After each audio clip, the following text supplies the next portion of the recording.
Hello, ladies and gentlemen. This is Leslie Tavernier. I am a dark feminine love coach. And today we're going to be talking to you about my favorite topic, the dark feminine. And it's so important for us to be talking about her right now because we are in Capricorn season.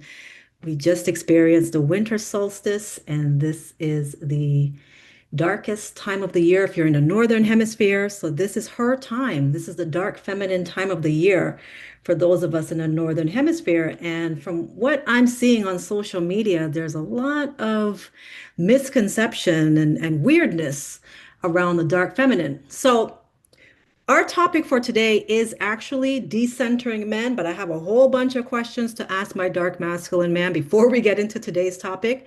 But before I even ask the questions, I would like my dark masculine man, Rakem Sekou, to please introduce himself to us.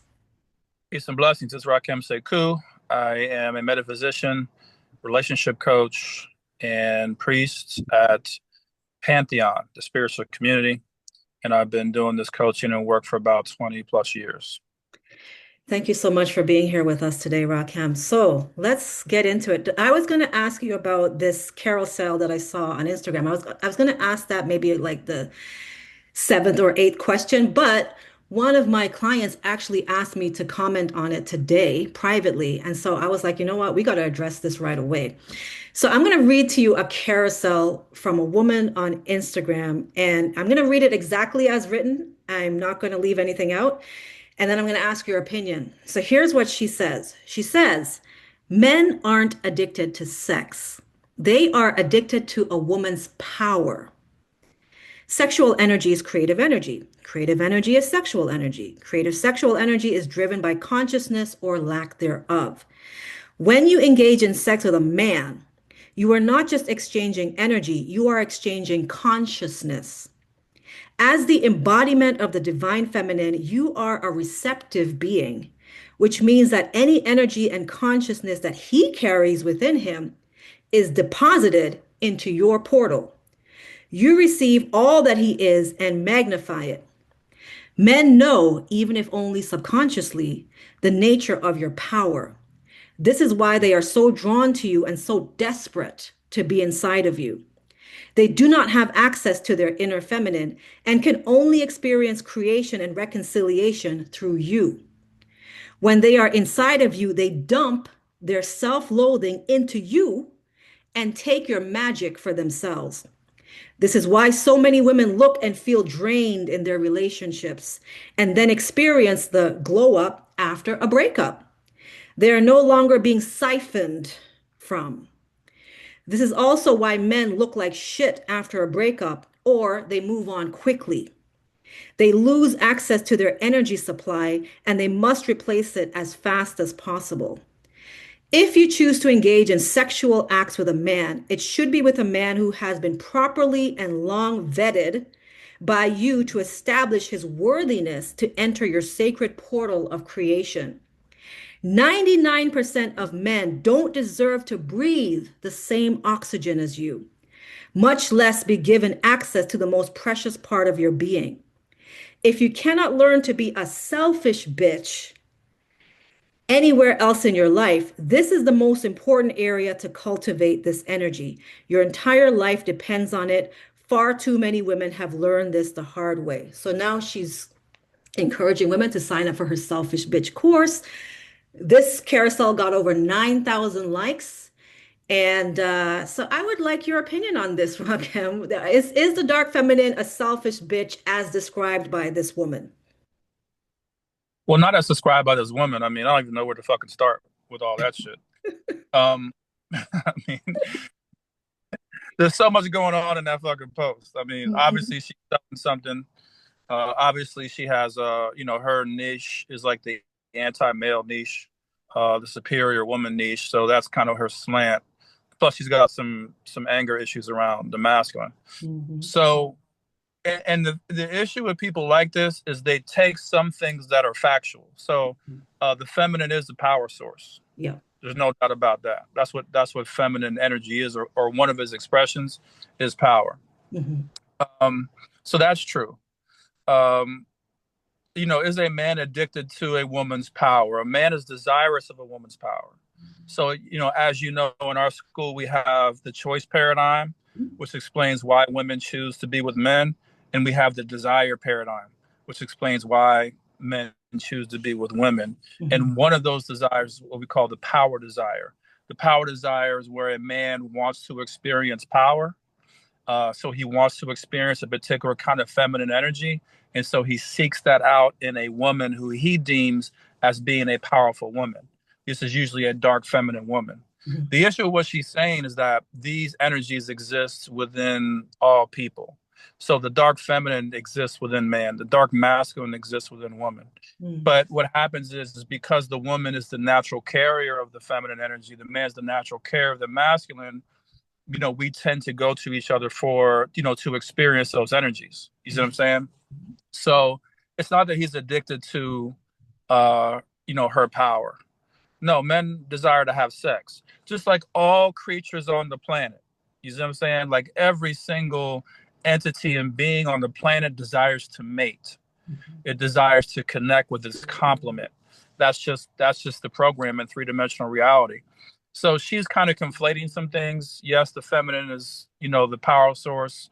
Yes, men do enjoy being inside a woman's power. I did a post on that a while ago saying men desire to be inside a woman's power field. That is true.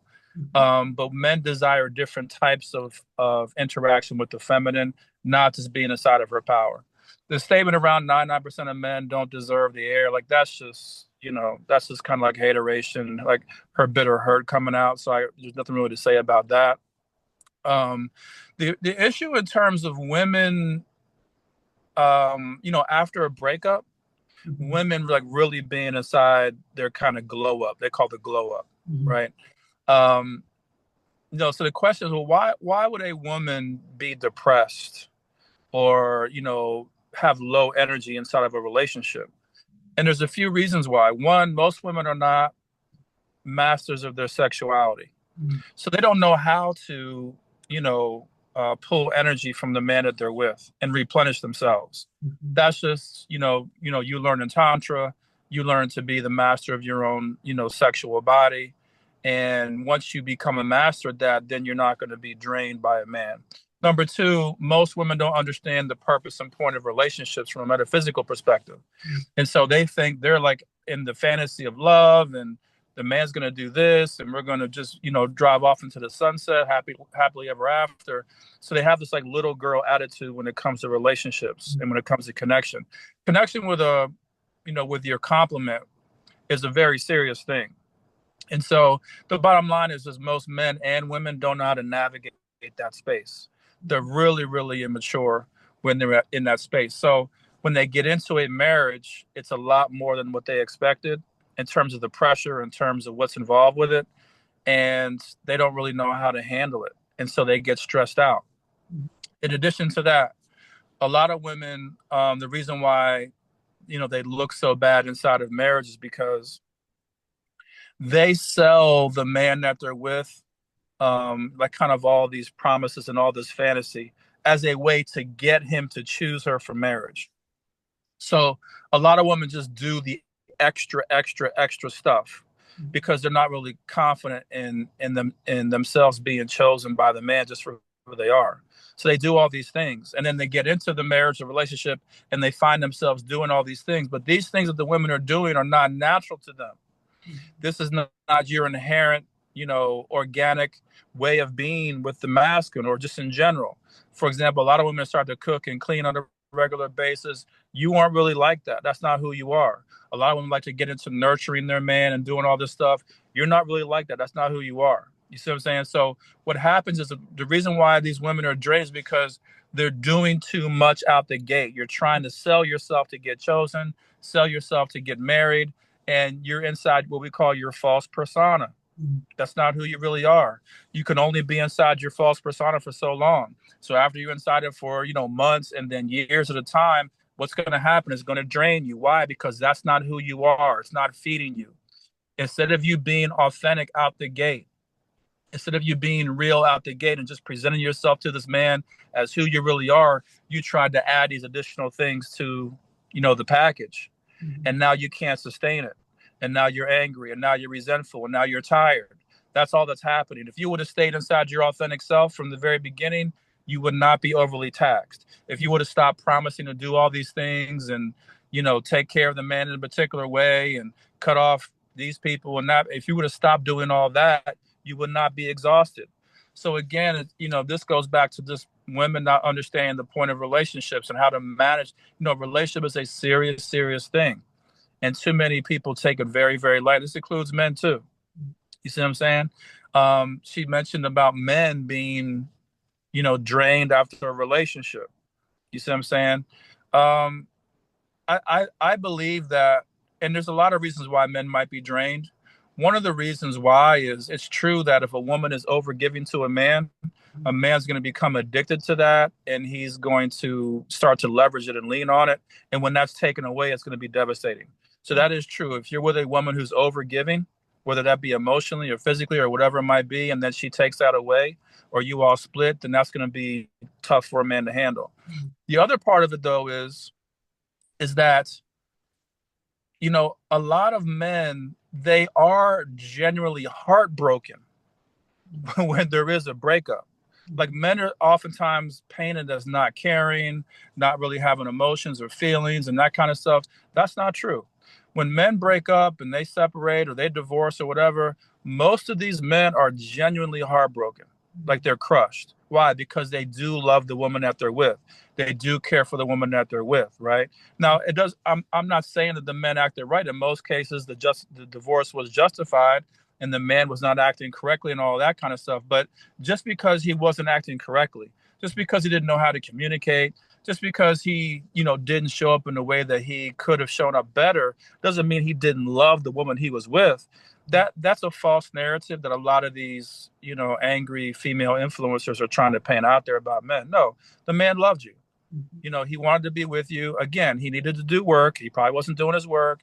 He probably needed real coaching from somebody who's like more holistic and progressive in their thinking, and he probably wasn't getting that. He was probably poisoned by, the culture of monogamy, and poisoned by our culture and all those types of things and religion, and just not looking at the feminine in the right way. So that's true also. But no, these men love these women. You see what I'm saying? And that to me is why they look very defeated and kind of beat down after the relationship is over, because they're genuinely sad about it. What's interesting is that she's saying the dark feminine, and she's leaving out the fact that a lot of the dark feminine women, at least the ones I know of, myself included, when we get with a dark masculine man, like, we want his energy too. Like, it's not like he's coming to get our energy and suck us dry, and we have nothing left. Like, women want to have sex with a dark masculine man because his energy feeds us. Exactly. And that's the issue with a lot of these women influencers who are angry at men, is they don't understand that aspect. So in their mind, they're like, "Hey, we want to separate from men by all means possible." Mhm. But they're not realizing that no, the feminine wants to connect to the masculine. Mhm. The feminine is activated by the masculine. You see what I'm saying? Like, and so if you're a dark feminine woman, then you are looking for activation from the masculine, from certain men, and you're doing that through sex. Mhm. You're doing that through your sexual connection. You're doing that through, intense, powerful orgasm, right? Now, what are these dark feminine women doing with that energy? They're creating their life. They're making money. They're creating happiness. They're healing themselves. They're healing their body. They're reducing stress and anxiety. So that's the issue with where these women are coming from. These angry influencer women, is they don't really understand holistically what the feminine's actually looking for. Mhm. No, you're never going to stop women from wanting to connect with the masculine, because this is a power source. It is an energy source for the feminine. Mhm. The issue is a lot of women need to understand how to actually cultivate that power, Mhm. how to, properly pull the energy from the man and use it for yourself. That's what's missing. Exactly. So yeah, so that's more of the issue. And I have even a client now, and several clients over the years who, at some point in time, their dark masculine man, gets ill, or he's suffering from insomnia or erectile dysfunction, and he can no longer have sex with them, or he just doesn't want to have sex with them because he doesn't want the headache. And they'll say to me, Leslie, yeah, our communication is really good. We're talking every day, like we're getting along perfectly, but like I need to have sex with him. I like we need to like what like help me here. Like I need the dick, you know? And like a lot of people don't understand that. Like women want sex with the dark masculine man, and when they don't get it, they're upset. Exactly. And let me address something to your point that we haven't talked about before, which is, you mentioned the dark feminine, right? She pulls her dark masculine in, and they're living together. Sometimes they're in relationships, sometimes they're married, right? But then what happens is that the man is not giving them the sex that they were used to getting, Right. right? So the question is, why is that? So we talked a bit about that before in previous podcasts where I said part of it's the polarity issue. Mm. You've destroyed the polarity in the relationship, right? So we've addressed that already. You guys are in the house together, you're around each other 24/7, and that kills the attraction, it Mhm. kills the polarity. But the other thing that happens is, and let me know what you think about this, the women are actually pulling so much energy from their dark masculine that he can't even fuck him anymore. Yeah. You see what I'm saying? Like they've actually succeeded in pulling energy from the dark masculine or from their guy, and now he's zapped. Correct. He's tapped out. You see what I'm saying? And he can't perform anymore. So that's an angle a lot of women don't understand either. And this is why monogamy doesn't really work unless you have to be really, really on top of your game. These women, one, they don't know how to replenish their men. Mm. You have to replenish your man so he has energy again, so you can tap into that energy and pull it back to yourself. Number one. Number two, one of the ways that men get energy and women do too is by having other partners. Mm. So by you connecting with other partners, it's going to allow you to tap into brand new, fresh energy reserves. Now, when you do that, you're not just tapping into a new, fresh energy reserve. You're also giving your existing partner at home, your primary partner, a break. You see what I'm saying? Like you're allowing him or her to rejuvenate. You see what I'm saying? And so this is the issue with monogamy, is that it forces you to like squeeze juice from a prune for the Mm. rest of your life. And Yeah. there's just not enough juice there. You Yeah. have to be really, really on top of your nurturing, really, really on top of your care, your metaphysics, your herbalism, your energy work, your tantra, in order to keep each other energized. But most of the time, what happens is the woman, and this is the situation I'm talking about with you, the dark feminine, she pulls from her dark masculine, she pulls all his energy out, and he can't even sustain an erection anymore. Correct. Correct. I've seen that happen.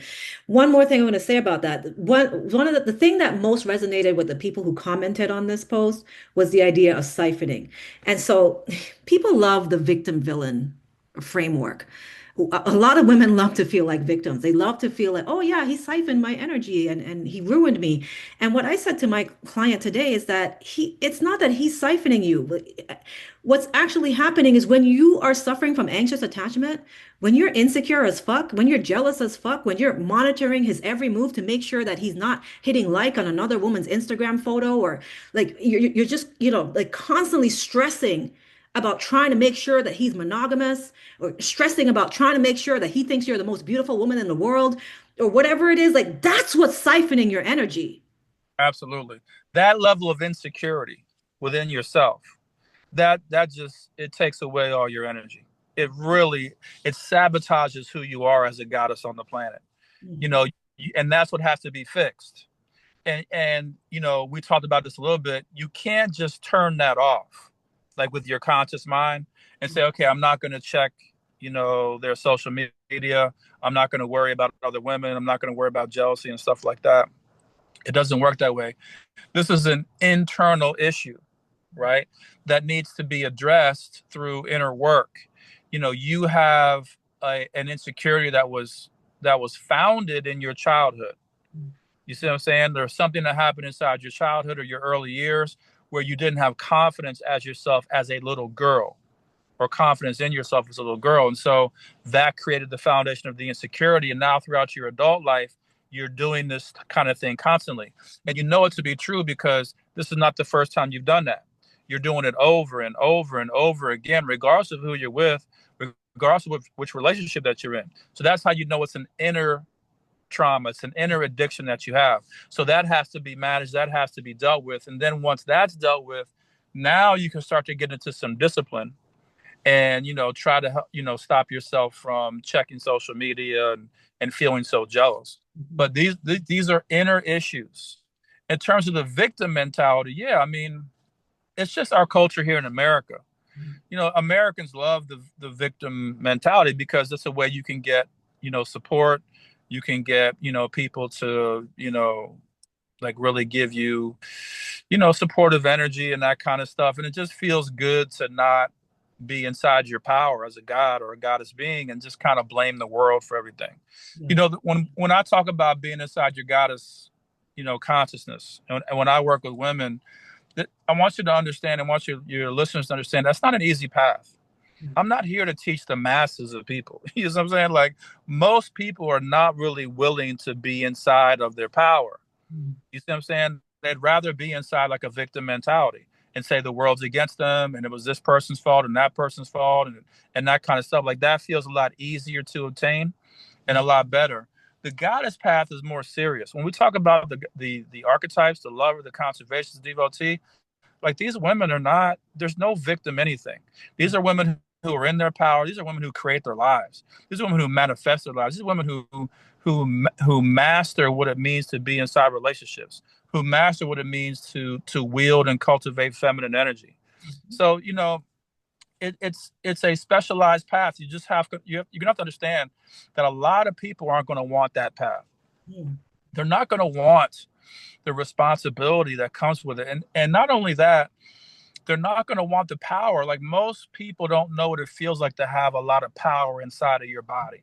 You know what I'm Mm. saying? Like, a lot of power and energy coursing through your body. It's not easy.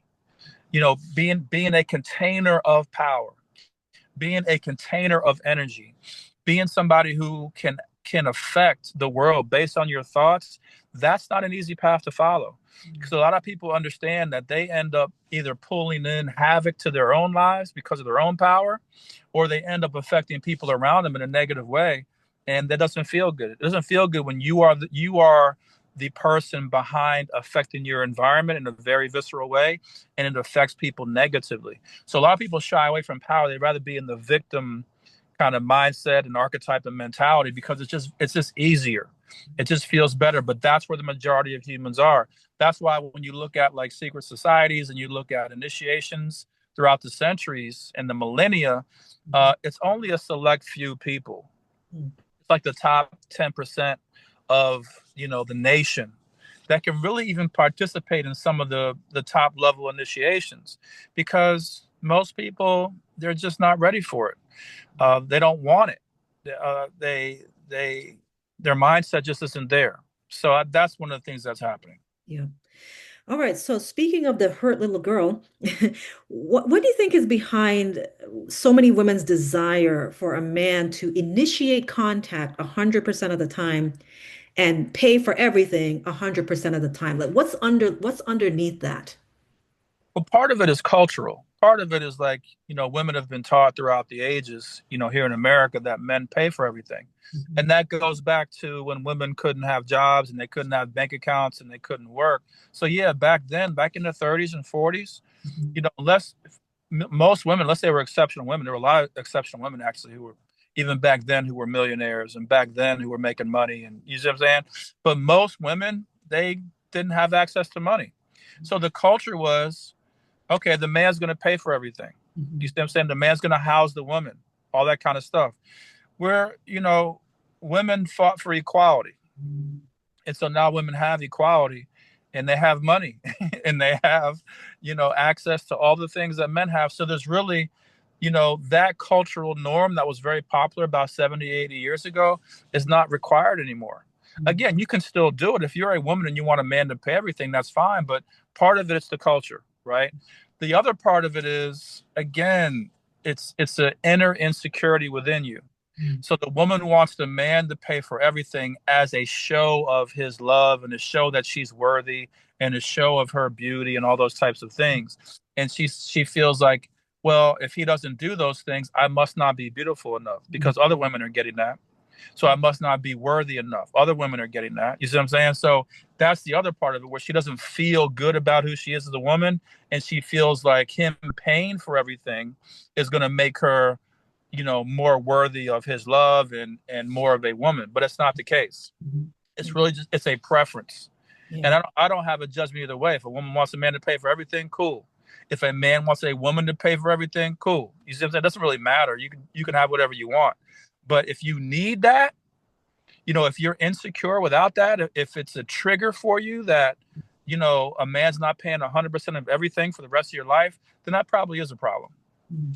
What about initiating contact? A lot of women get caught up with that, with trying to figure out how to get him to initiate contact most of the time, if not all of the time. Yeah, and again, that's the same exact thing. I Mhm. mean, they feel like if the man loves me, then he'll contact me. He'll initiate everything. I want him to do anything. I can just sit here, wait for his call. He'll come get me. He'll dress me. He'll do all these things, Mhm. and that shows I'm worthy. But again, that's not realistic. It's just a cultural thing or an insecurity thing. Mhm. As a woman, you need to learn to ask because in our country, culturally, women weren't really allowed to even speak. Mhm. They weren't allowed to speak up their minds. They weren't allowed to offer their opinions. They really weren't allowed in certain circles.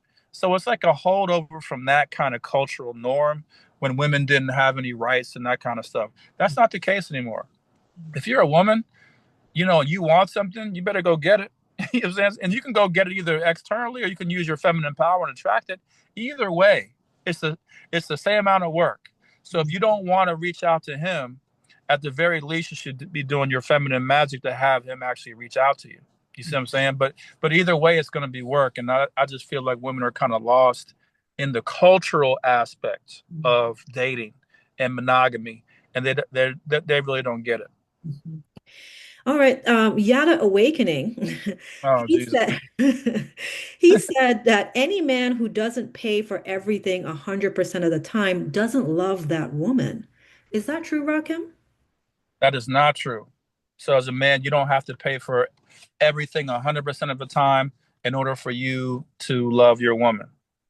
It's just crazy. I mean, again, you talked about the case, for example, with Clay Thompson and Megan Thee Stallion, and she gave him $50,000 and she's cooking him dinner and all that. You see what I'm saying? Like, there's a difference between being a powerful being on the planet and, being a boss and all these different types of things versus like, just being in victim mode or being, somebody who just is living in the 1930s.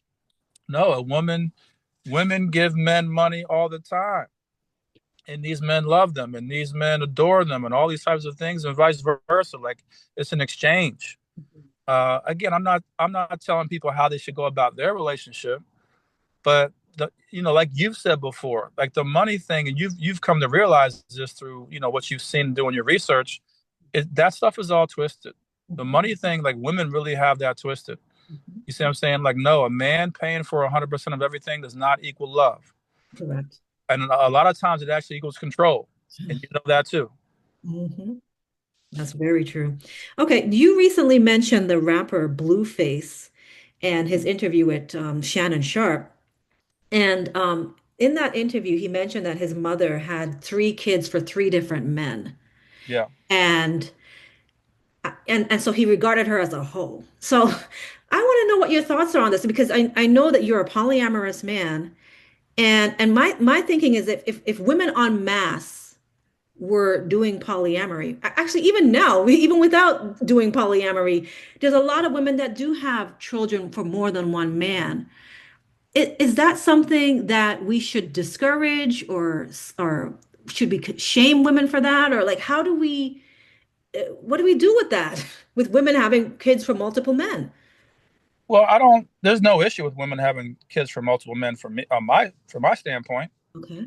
I don't feel that there's any issue with that. You know what I'm saying? So that in and of itself is not a problem. I feel women can have children with as many men as they want to have children with, right? The point about the blue face thing I was talking about is this.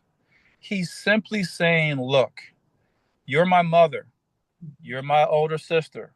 I looked at both of you all as an example of what a woman was. I watched you all out in the dating world, and I got that as the example for how women move. So all he's saying is, don't blame me if I feel that women can't be loyal. or don't blame me if I feel like, women are going to, get with you and then cheat with you or break up with you or chase money or whatever because I watched you all do that. That's all he's really saying, and he's right from that standpoint. I mean, that's the example his mother set. You see what I'm saying? So all of us, we get our example for what men and women are in the dating world from our parents first, and then second, we get it from our older siblings. So that's he's just saying, Mom, I mean, you're blasting me for my beliefs about women, but I've watched you my entire life, and this is exactly how you moved. You see what I'm saying? You never made the choice to cultivate long-term committed partnership, even to stabilize our family, so that we had a man in the house 24/7 or a role model or a father or whoever's going to be, so that we could just have a stable family. Instead, you insisted on like going from man to man to man and doing whatever you were doing. And I do have a belief that a lot of women are going to be like that. That's all he was really saying. But in terms of women having multiple children, I don't have any issue with that.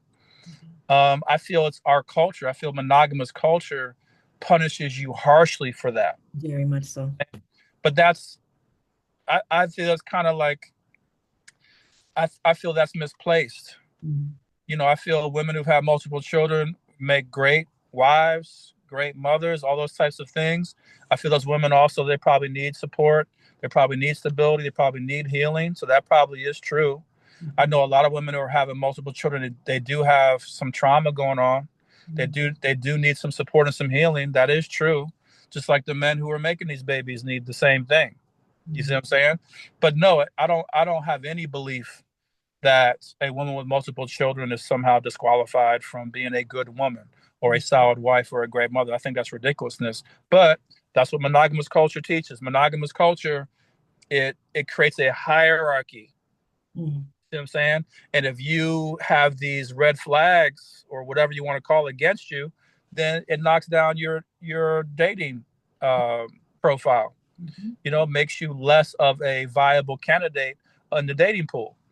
Same thing with men with multiple children. Same thing with people who've been divorced, especially people divorced multiple times. Like all these things, that monogamous culture, they'll penalize you for that, as opposed to thinking, okay, well, maybe this person learned from all those things, or maybe that made this person more focused. You see what I'm saying? So it's just, to me, you got to look at the quality of a person's character. You got to look at who they are, what their focus is, what their goals are, those types of things, how well you all get along. That's how you judge if they're going to make a good mate or not. And the other thing too, I just want to address in terms of like the whole stepfather thing, there's been a big deal made about that. I feel as men, we're not responsible for our own blood, you know, sons and daughters. Uh, I feel we're also responsible for our community. That's a personal belief I have. Like, I believe that we do have a responsibility to a community, the people that we live around, you know, our larger families, our neighbors, et cetera, et cetera. And so what that means is, the idea of you taking care of someone else's child, has been looked down upon recently because of the red pill stuff that the men are talking about. But really, there's no issue in that. Actually, it's a noble thing to step up and to take care of as many kids as you want or whatever. Now, one of the issues I saw, I think, yeah, Deontay Wilder, he's a boxer, and he talked about how his ex girlfriend or wife or whatever, and her son, he put them in his will. And the son came out later and said, you're not my father. You see what I'm saying? Like, what you got to, and this is the difference between manhood and like these grown boys, right? If I'm the adult, if I'm the father or the stepfather or whatever it is, right? I understand going into that job that I'm probably not going to be appreciated. And there's a number of reasons for that. One, the young man I'm taking care of, the boy I'm taking care of, he probably misses his father, number one, his biological father. Number two, that same boy is probably angry at his mother for the fact that her and his father didn't work out, that he's even in a situation where he needs a stepfather. You see what I'm saying? Number three, it's going to be hard for them to understand life. You're talking about like an 18-year-old, 19-year-old. These are individuals who their brains aren't even developed yet. They don't understand anything about relationships and dating and the real world. You see what I'm saying? So they're not going to really get it till they're in their late 30s and 40s. They're not going to really be able to appreciate a lot of things that your parents have done for you. I'm talking about this in general now. Yeah. You're not going to really be able to appreciate it until you're in your 30s or 40s. Like, really? You know what I'm saying? Because you don't understand it. You don't understand how hard it was for your parents to navigate their own crap and their own lives and their own issues and traumas and all this stuff and make money and all this stuff and still give to you and still provide to you, even if it wasn't as much as you wanted. So it's not till you get a lot older and you go through some stuff that you look back and say, you know what? My dad or my stepdad or my mom or my stepmom, they did show up for me. No, I'm not excusing any kind of abuse. I know a lot of people show up real fucked up for their kids and their stepkids and all that kind of stuff. So I'm not excusing abuse and stuff like that. But in the situation with Deontay Wilder and him giving this, his stepson money and put him in his will, and this guy's a millionaire, multimillionaire, and his son not appreciating that, it's not a big deal. He's probably not going to appreciate it. He's a child. He doesn't know anything. You do that as a man based on principle. You see what I'm saying? And that's how we work as men. That's what separates men from boys. Like, we know a lot of shit that we do out here in these streets is not going to be appreciated. It's not going to be appreciated by the women and the women that we're with and our wives. That's just the way it is. You see what I'm saying? And unfortunately, we need to, develop that tough skin that we're going to do this shit anyway. Like, unlike women who kind of need that. They need the celebration and the holidays and you're great and you're amazing. Like, they kind of need that to kind of push through. That's the difference between the sexes. As men, when you're a mature masculine, I don't need you to tell me I did a good job. I don't give a fuck what you think. You see what I'm saying? I'm doing the shit I do based on principle. Period. I'm taking care of my wife based on principle. I'm taking care of my kids based on principle. I'm taking care of my stepchildren based on principle. I'm making money based on principle. I'm fucking my wife good and giving her attention and all these things based on principle. You see what I'm saying? I'm maintaining the family. I'm managing the family. I'm managing these relationships. I'm doing what's required to not only help these children be adults the best way I know how, but I'm also contributing to the larger community so that when my kids get older, they're not out here in the streets all fucked up with these fucked up views, that they can also be responsible adults. You see what I'm saying? And being somebody who's willing to learn and willing to listen to their partner and stuff like that. That's what's kind of messed up about the game right now. You see what I'm saying? So I wanted people to understand that, there's a difference between being a male and a man. As a man, one of our major skills is learn to transmute pain. That includes the pain of not getting what we want and not being acknowledged. That's the whole thing stereotypically, like in Christmas, like men get socks and underwear for Christmas and shit. Not the shit we really want, but the shit that people just kind of throw together or grab at the last minute. That's okay. You see what I'm saying? Like, we'll be all right.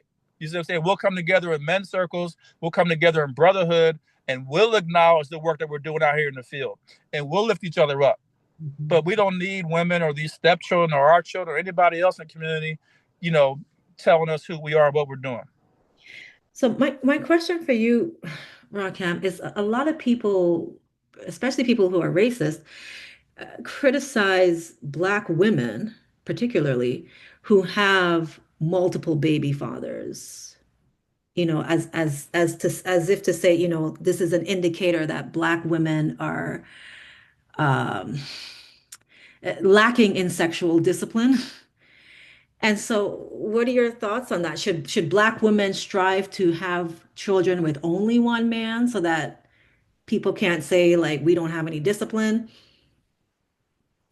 Yeah. So in terms of the racist thing and them criticizing Black women, fuck those motherfuckers. That's number one.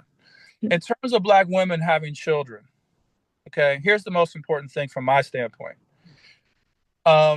Ideally, you have a child with a man, right? And ideally, you cultivate a relationship with him that he wants to be in your life and he wants to be in the child's life. The most important thing is that you create great connections with these people. Like women got to, you all got to learn to create great connections with men. You got to learn to create community.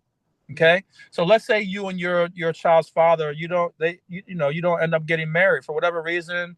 It just wasn't meant to be, whatever. Like you have to cultivate a great relationship with him. If you're willing to fuck this dude and have a baby by him, you have got to put maximum effort into being his friend, into being, somebody who can be a co-parent, and you need him on your side. You need him on your son or your daughter's side. That's the most important thing.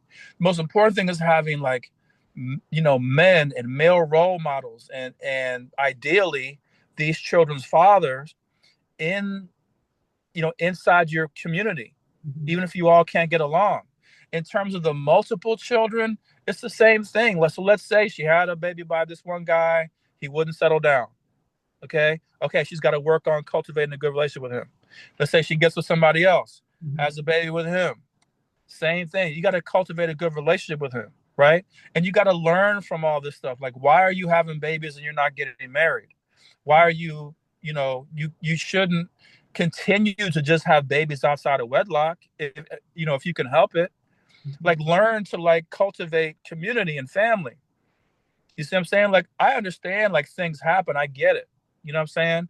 I'm just saying like women do need to learn to cultivate something more. So number one is cultivating community and family and having male role models. Number two is learning to like really be a wife, really, really build a family with a man.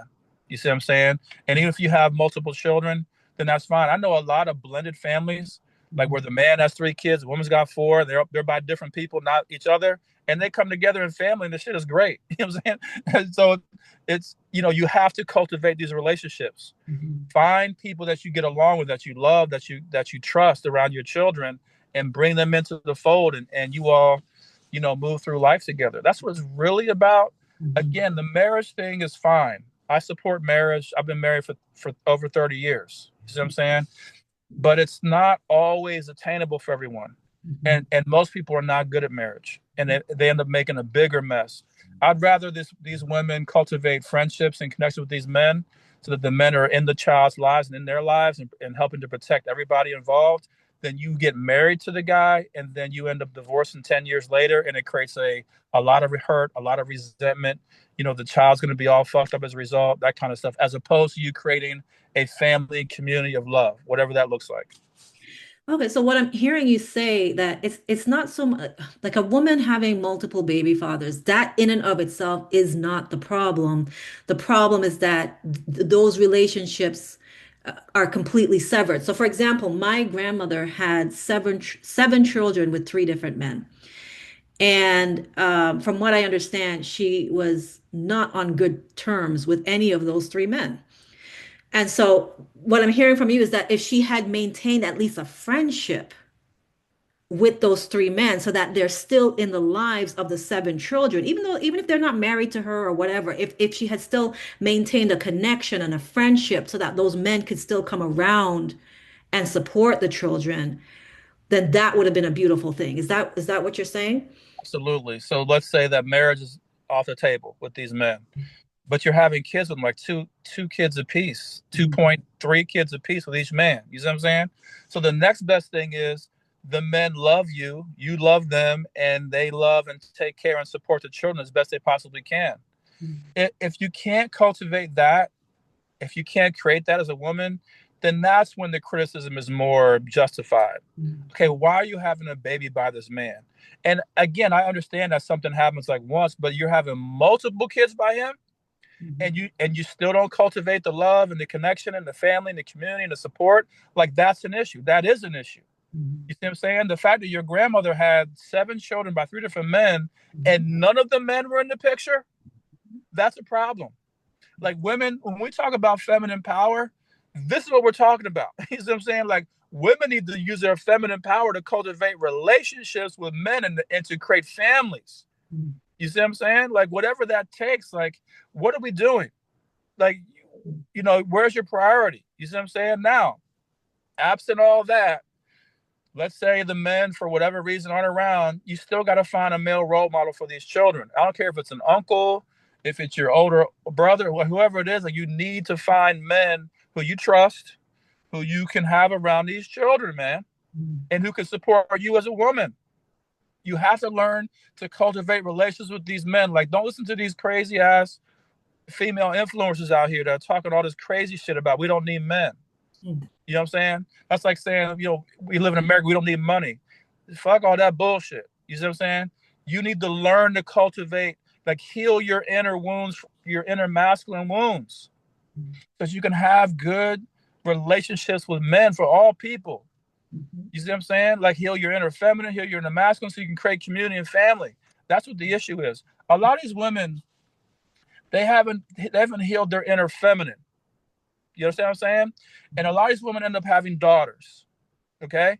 And a lot of these women end up having situations with their daughters where they don't like this young girl, and they treat her badly, or they do passive aggressive stuff, or they're jealous of her or whatever. You see what I'm saying? You didn't heal your inner feminine.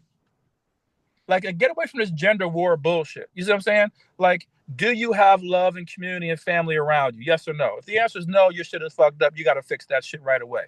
You see what I'm saying? Like, do the inner work. It's inner work. It's not the world around you.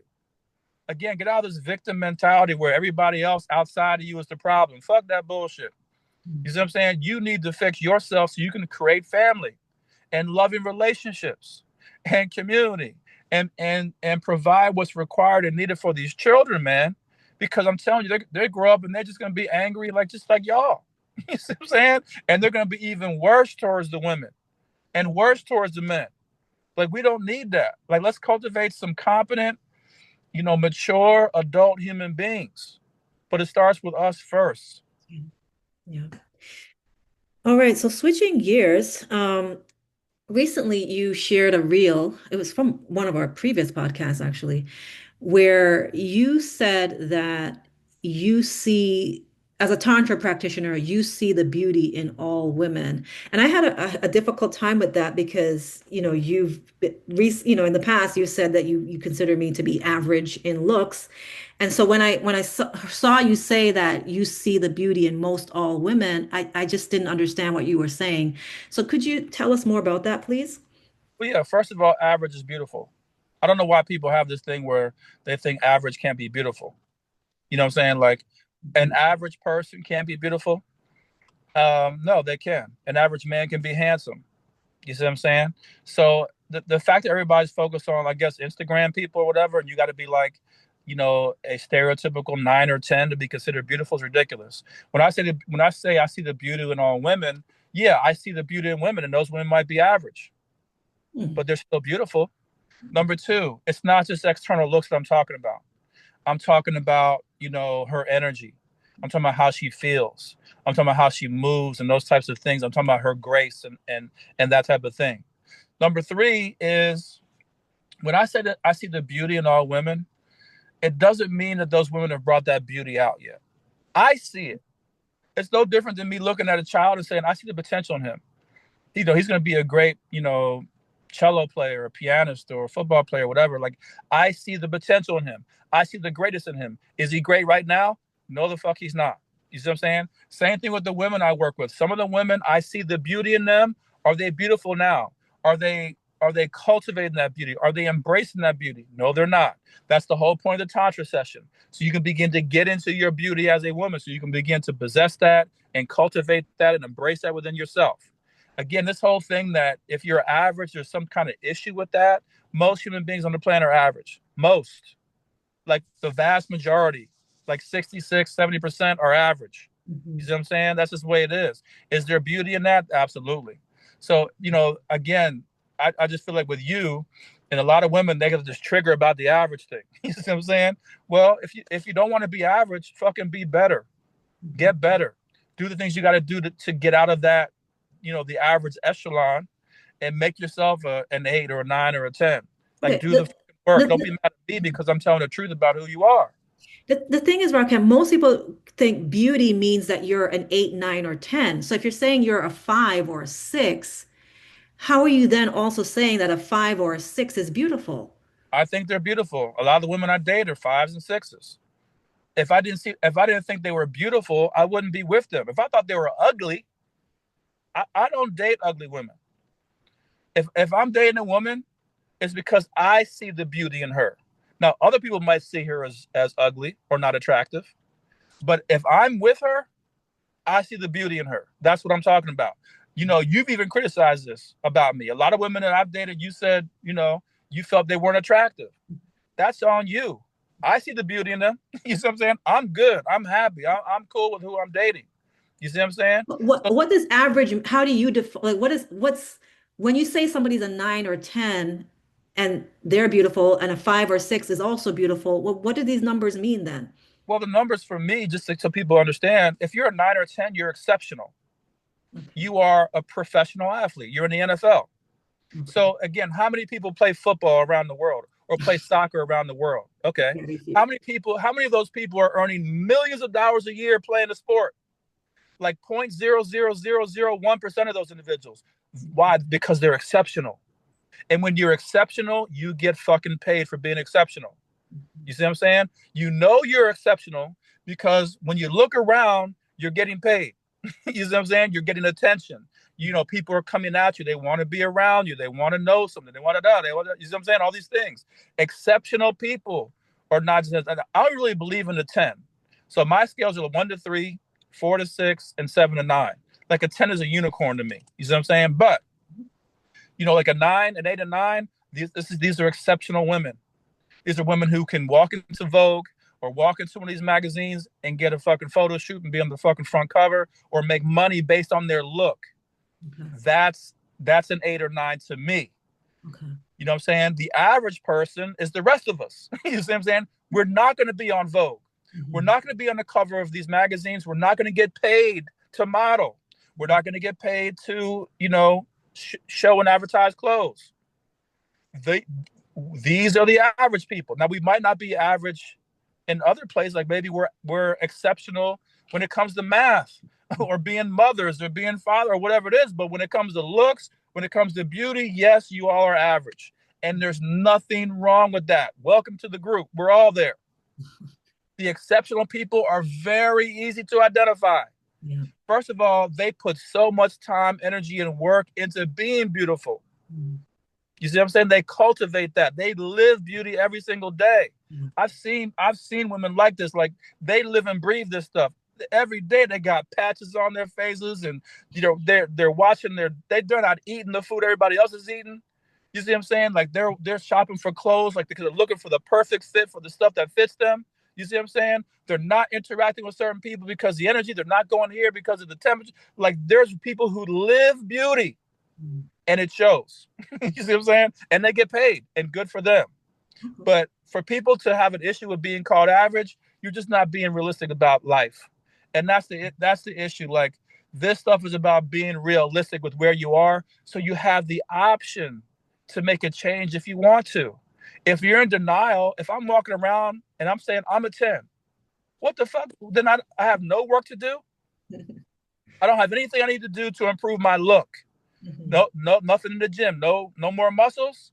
No six pack. Nothing. I'm a 10. I'm a 10. Like, what the fuck are you talking about? No, Rakim, you're not a 10 when it comes to your body. Bro, you need to get in the gym. You probably got 3 or 4. You see what I'm saying? You need to get into the gym. So I'm more of a realist. Okay. You see what I'm saying? I'm just saying what it is so that you have the opportunity to actually grow. Okay. So, do you think that it's okay for men to tell their wives or girlfriends that they regard them as average in looks? Well, you cannot do that in monogamous culture because monogamous culture, again, it's about lying to each other. You see what I'm saying? No, monogamy, you can't say that. Why? And there's a reason for that. You can't say the monogamy because as the man, you are the only man in this woman's life for the rest of her life, theoretically. You see what I'm saying? So you have to be the king. You have to be charming and handsome and all these things. For the woman, this is the only woman in my life for the rest of my life. She has to be the queen. She has to be beautiful. She has to be all these things. You see what I'm saying? I have to tell her this. This is the woman. This is my woman. Mhm. So in monogamy, you have to say it. You see what I'm saying? That's the culture. Now, if you were being real, you would just tell her kindly, like, yeah, sweetie, you are beautiful. I do love you. I do think you need to work on X, Y, and Z, or you need to fix X, Y, and Z. That, I mean, if you're outside of monogamous culture, you should be able to at least be real like that. Mm. You see what I'm saying? But no, I'm not doing that. Like with my partners or anybody I'm with, I'm not lying to you about how you look. Fuck that. And don't lie to me. Like, I don't want to create a culture in my relationships where we're lying to each other. You see what I'm saying? Like, if you really don't believe and this is the thing. So a man will tell his woman, like, yeah, you're beautiful, you're this and that, talking to his wife, Mhm. and then go out and cheat. Well, shit, if she's so beautiful, if the sex is so good, why are you with somebody else? Mhm. You see what I'm saying? Like, and so now you got to go to therapy, and maybe you might admit that you're not sexually attracted to her like you were 15, 20 years ago. But now we can't even get to the root of the issue. Yeah, the root of the issue is I'm not attracted to my wife like I was before. I'm not saying that's right. Mhm. I'm just saying that's the truth. Mhm. And so, based on where I am now, can I work on that as opposed to lying to the therapist? Yeah, my wife's a 10. She's so fucking hot, bro. Like, what the fuck you talking about? You're not attracted to her like that. You used to be when you guys first met, and you see what I'm saying, but not Yeah. anymore. So I'm Okay. a realist. I'm not doing this playing these games. Okay. This is a sensitive topic for a lot of women, Rakim, and here's why. The thing is, we believe that the scale, like the number that you are on the scale, determines how sexually attracted the man is to you. So if he's saying you're a five, you're average in his perspective, that means that for most women they'll think that okay, that means he's not very sexually attracted to me. Maybe he's lukewarm towards me. So I need to be a 10 or I need to be a 9 so that he can be very sexually attracted to me. So is that the right way to look at it, or are women looking at it all wrong? They're looking at it wrong. Okay. So so let's just say let's follow that train of thought. Okay, Mhm. let's say that based on a woman's beauty Mhm. and what number she is on the scale is Mhm. how sexually attracted the man is to her. Let's say Mhm. that's true. Yeah. Okay, here's the flaw in that, and this is why the scale is not even really real. The 1 through 10 scale, that's a falsehood. Okay, because here's the deal: everybody on the planet is a 10 to somebody. Mhm. Everybody on the planet is a 9 to somebody, and an 8, and a 5, and a 3. You see what I'm saying? So here's the deal. What these women are saying is like, look, instead of me actually finding a man who sees me as a 10 right now, based on who I am, I want to try to get this man over here who is obviously higher on the scale than me to call me a 10. Because these women could have a man who believes they're a 10. Mhm. You understand what I'm saying? Yes, But they don't want to date that man. yeah. Now, why not? They want a man to validate who they are. So they're going to try to find a beautiful man, a handsome man, right? And who's obviously at 8 on the scale. Mhm. And if he would just please say, I'm an 8, like I'm attractive, whatever, that proves it to the world Mhm. that I'm actually an 8. Mhm. That doesn't prove anything. Mhm. You are what you are. You are what you believe you are. You are what you cultivate. You see what I'm saying? Some of these women need to be thankful that some of their men are willing to be somewhat honest with them about the level of attraction or the looks or whatever it might be. So that's number one. Number two, remember, everybody is not with the person that they're with because of sexual attraction. Like for me in my marriage, like sex is not the foundation of my marriage. You see what I'm saying? Like Mhm. that's not what determines the success of my marriage. That's not what determines the love I have for my wife. Is the sex. You Yeah. see what I'm saying? In terms of the beauty, am I attracted to my wife? I absolutely am. I've always been attracted to her. You see what Mhm. I'm saying? I think she's beautiful. You see what I'm saying? Has she come down a few notches over the years? Absolutely. You best believe that. She doesn't look like she did when I met her in college. She was a fucking dime in college. Mhm. You see what I'm saying? But guess what? So was I. I'm Mhm. not anymore. But that's just the reality of it. You see what I'm saying? So everybody's relationship is not based on the same thing. Marriage is not based on that bullshit. And you know what I'm talking about because Mm. you've talked to your people the same way. Stop focusing on silly, stupid bullshit if you're trying to build a family and a marriage and a long-term union. That shit's not important. I'm not saying beauty is not important. Attraction, it is. And as a woman, you should be cultivating that. There's more you can do as a woman to cultivate your beauty. Mm. Stop being inside your victim mentality and go out and start to live inside your beauty as a woman and cultivate that skill. Like I told you, some of these women I've been around, they live and breathe it 24/7, man. Yeah. Like they are on top of like every single day and they're willing to sacrifice. No dessert, no alcohol. Like these women are on top of it and Mm. they're getting paid for it. I Mhm. know some of the these are celebrities that I know a few of them. They are getting paid for their, but they're doing the work to cultivate it. It's not an automatic thing. Beauty is a culture. It is a lifestyle. So the question that I have for you is if a woman is a five, if you rate her a five, can you still be very sexually attracted to her? Absolutely. Because well, for me, beauty is not the end all be all for sexual attraction. Okay. Like I'm for me personally, I'm more attracted to a woman's energy.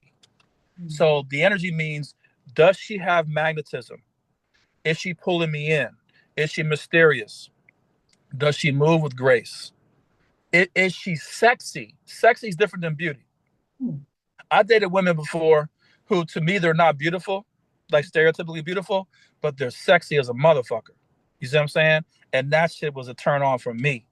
You see what I'm saying? So beauty does not equal sexiness. Just like, beauty doesn't equal somebody's gonna be good in bed. Mm. Most of the beautiful women that I've been around, first of all, the ones I've been with and the ones that I analyze, I know they're not good sexually. Mm. If I want good sex from a woman, I'm not picking a nine. Mm. Fuck that. You see what I'm saying? Being with her is more like it feels good to be with her. But do I believe that a nine's gonna fuck me the way I want to be fucked? Do I believe she's the most skilled sexually? No. And the reason why is because when you're beautiful like that, you feel you don't gotta do any work. Mm. But the women who are not as beautiful, they start to cultivate these other skills like sexiness and Okay. sexual skills and stuff like that. Mm. Those are the women I want to be with. Mm. Do not stick me with somebody who has this perspective that just because they're beautiful, that's all they got to do. Mm. That's not enough for me. I cannot be with somebody like that every day. I cannot fuck somebody like that every day. You've got to be kidding me. Mm. You see what I'm saying? So don't confuse, you know, sexuality and sexiness with beauty. Two totally different things. Mm. Mm. And you've also said that the dark feminine woman doesn't have to be a 10 out of 10. No, because most dark feminine women are sexy as hell. Mm. When they turn that sexiness on, I mean they're pulling all the men in that particular club or area towards them, and they're almost impossible to resist. You Mm. see what I'm saying? It's got nothing to do with beauty. I'm not saying she can come in here looking like a one or a two. You see Mhm. what I'm saying? But just she does her basic thing. She Mhm. looks cute, whatever, five, whatever. You see what I'm saying? Comes in, turns her sexiness on, turns her magnetism on, and she's walking home with dimes. Mm. Period. Yeah. So my next question is, and I really want to know this. Um, when I spaz out on you, when I go off on you, how does that feel to you? Like physiologically, emotionally, energetically, like what does that do to you? Because I know when I spaz out on you, you tend to kind of take a break from me for like a week or so before we start talking again. Can you help me understand like what's going on with you? Yeah, when you spaz on me, it's just draining for me. Mhm. You know what I mean? Like it's so much work to try to communicate with you, to try to Mhm. break through with you. And maybe part of that's because we're long distance. You see Mhm. what I'm saying? So it's harder for me to like really with your particular energy to kind of like calm you down or whatever. But it's just draining. Like I'm physically tired.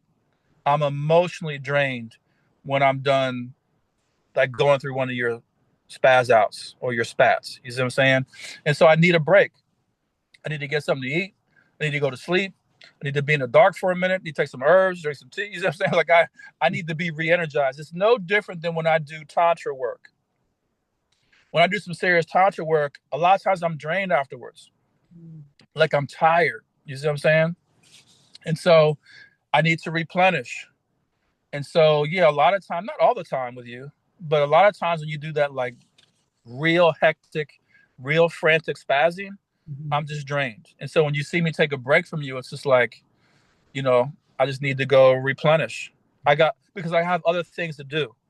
Like, so if I'm not just working with you 24/7 or dealing with you 24/7, I got like work to do.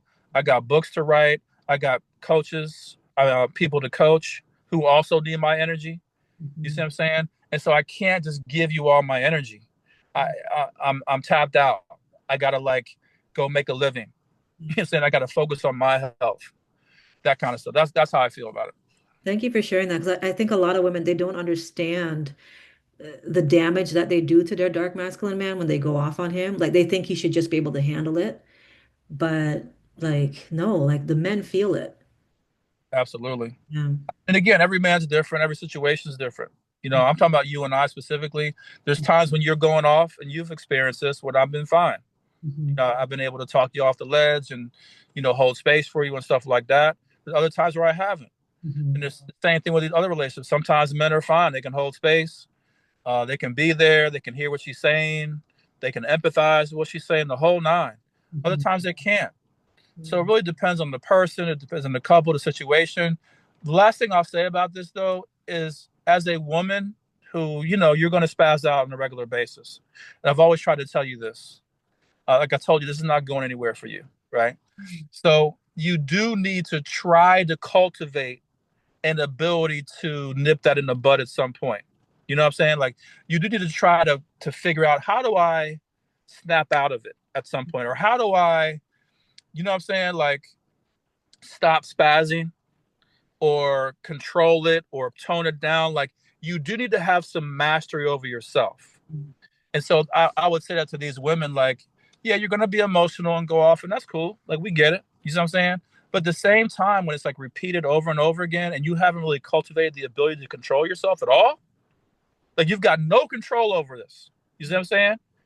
So, so to the point where you go off of me, it's like relentless. Mhm. Then that's a problem. Yeah, for That sure. that's you're not gonna master your feminine energy if you can't control yourself. So my next question is, what would you say is the primary difference between wealthy women like Madonna, for example, who never gets bored or feels financially burdened by her dark masculine, versus women who, they have a good amount of money, they're stable or maybe they're wealthy, and they end up feeling very burdened and resentful towards their dark masculine. Like, what's the difference between those two women? Well, Madonna's a different type of archetype. So I Mhm. don't know if she can really be compared to the average wealthy woman. Mhm. Madonna's also sexually empowered and sexually free. Yeah. So she's not affected by things in the same way that other women are affected by them. You see what Yeah. I'm saying? Even if she is whipped by her current dark masculines, I think she probably is. Mhm. She's been there, done that. Mhm. She doesn't feel ashamed about her sexuality. I think she feels totally and completely empowered in her sexuality. So, when she's interacting with her dark masculine, I feel like she's just in a better place. She's a more empowered woman. Mhm. With the average woman that you're talking about, they might be stable, right? But they're also resentful at their dark masculine over a while. These women are still these women are still inside of a situation where they're fighting their traumas and insecurities. So just because you're financially stable as a woman doesn't mean you have dealt with your own inner trauma. Mhm. You Mhm. know what I'm saying? And so these women are still dealing with that. Money's not going to fix that for you. Yeah. I mean, it could if you want to invest in your healing. You know what I'm saying? Like get a coach and invest in your healing. But Mhm. outside of that, no, it just you're not going to be in any better position than any other woman, Yeah. than a broke woman Yeah. who's with a dark masculine. You just won't. Yeah, and I've seen that. I've seen that with several clients, including one that I have now, where they're paying for everything, but they're also incredibly insecure and they're afraid of being cheated on by their dark masculine man, like terrified of being cheated on. So yeah, the money doesn't erase the insecurity. Absolutely not. Yeah. Okay, I don't know where I saw this, or I have this question written down. I don't know where I saw this on Instagram, but is it true that successful women, oh, I remember where I saw this. Okay, is it true that successful women attract jealous men who try to tear them down or humble them? That is true. That is true. Okay. As you become a powerful person in general, so whether that's financial power, whether that's you really focus on your beauty, you're a beautiful person, or you're rich, or you're accomplished, or you're famous because you have success inside your field, whatever it is, there's Mhm. going to be a natural proclivity for people to want to tear that down. It's called jealousy and envy. Okay. You know what I'm saying? So that's when you're inside your confidence, when you're out there balling out, when you're having a good time and making things happen in your life, there's going to be people who are going to feel a way about that. Yes, some of those people are going to be people who are going to try to date you and be with you. Mhm. I've been in situations like that where women I've been with, they've been jealous of me. Mhm. You see what I'm saying? So it's like that happens all the time, Okay. and it's a human thing. Like we get jealous. You Mhm. see what I'm saying? So the question is how these people manage it though. Like, do they realize that they have these issues and are they trying to manage it within themselves? That's the difference. If you love the person you're with and you're jealous of them or you have some insecurities around them, you'll try to manage it and you'll try to communicate what's going on with them and you'll try to get help and that kind of stuff. But if you're not willing to do that, then it's probably going to turn to be a major problem. So, yeah, I do agree with that statement. Okay, okay. You've also stated in the past that most of the women who are in relationship with a dark masculine man, they don't actually love him. Why do you keep saying that? Because most of my clients, they'll say, "No, I love him. I totally love him." Like, so what do you mean when you say they don't actually love him? Because they're trying to change him. So if you're trying to change him, if you don't trust him, you see what I'm saying? If you want him to behave in a way that's outside of who he actually is as a man, then that's not love. Love is I meet a person and I love all these things about them and I accept it's acceptance. I accept all these things about them. You see what I'm saying? That's what love really is. If I don't accept who you are as a person, if I'm trying to change you, if I'm trying to fit you into a box to make me feel comfortable, that's not love. That's why Osho says, if you love something, never capture it or cage it. Like if you love the bird, hold your hand open. When it comes and flies into your hand, keep your hand open and let it fly away when it's ready to fly away. That's love. You see what I'm saying? If I try to cage it, that's not love, man. Mhm. That's not love. And that's why I'm saying that. Like a lot of these women that you're talking about, they're they're they're bent on trying to change their dark masculine. They will stop at nothing to change him, to domesticate him, to get him to change his behavior, to force him to be a support choice. You see what I'm saying? They're just bent on that.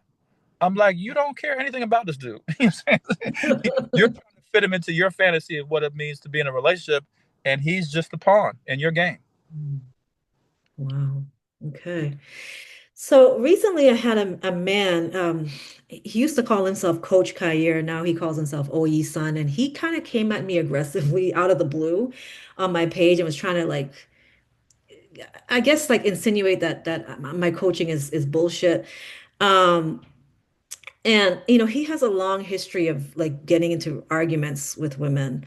And so I wanted to ask you about that, like Coach Kair and Nick Fuentes, like men who seem to just like have almost like a hatred towards women.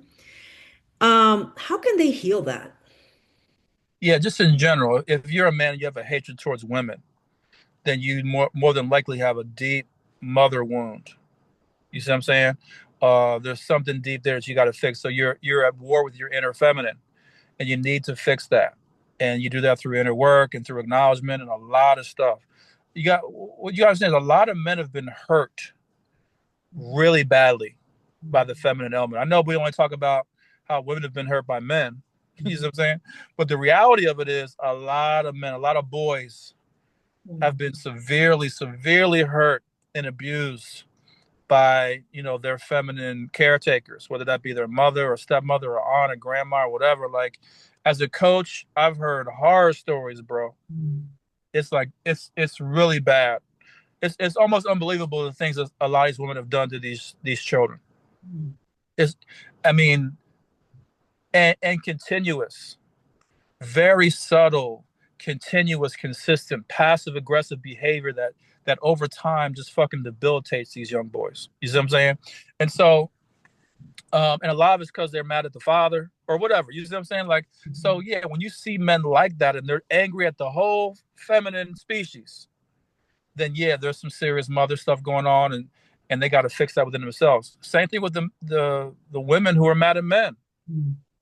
You got some serious father wounds happening.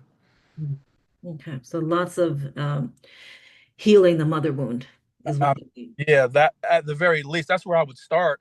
It might not be the actual mother, because there's other women who play major roles. You know, for example, like a lot of boys are hurt really badly by young girls, like in grade school and stuff like that.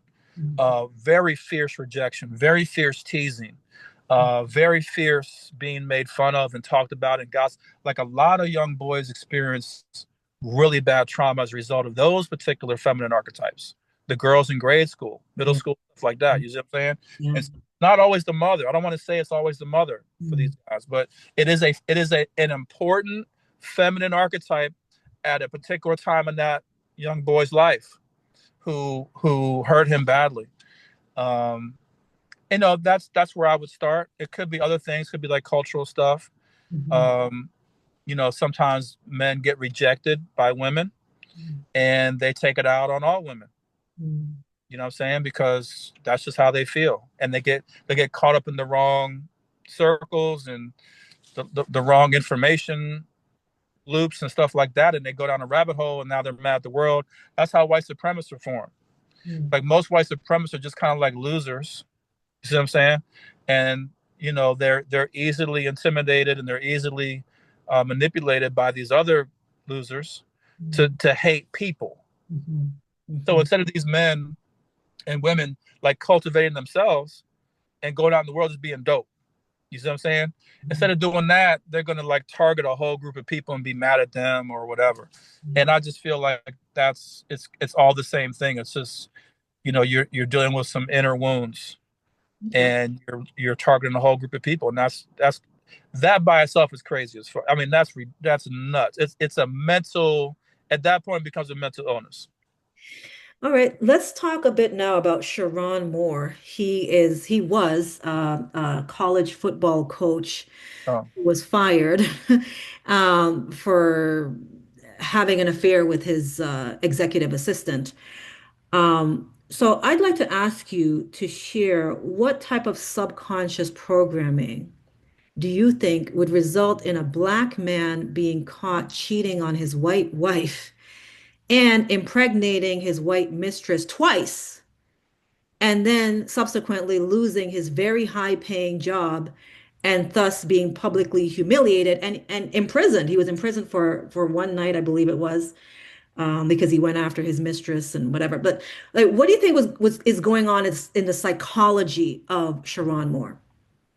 he probably has a hatred for himself as a black man. He probably got rejected by black women.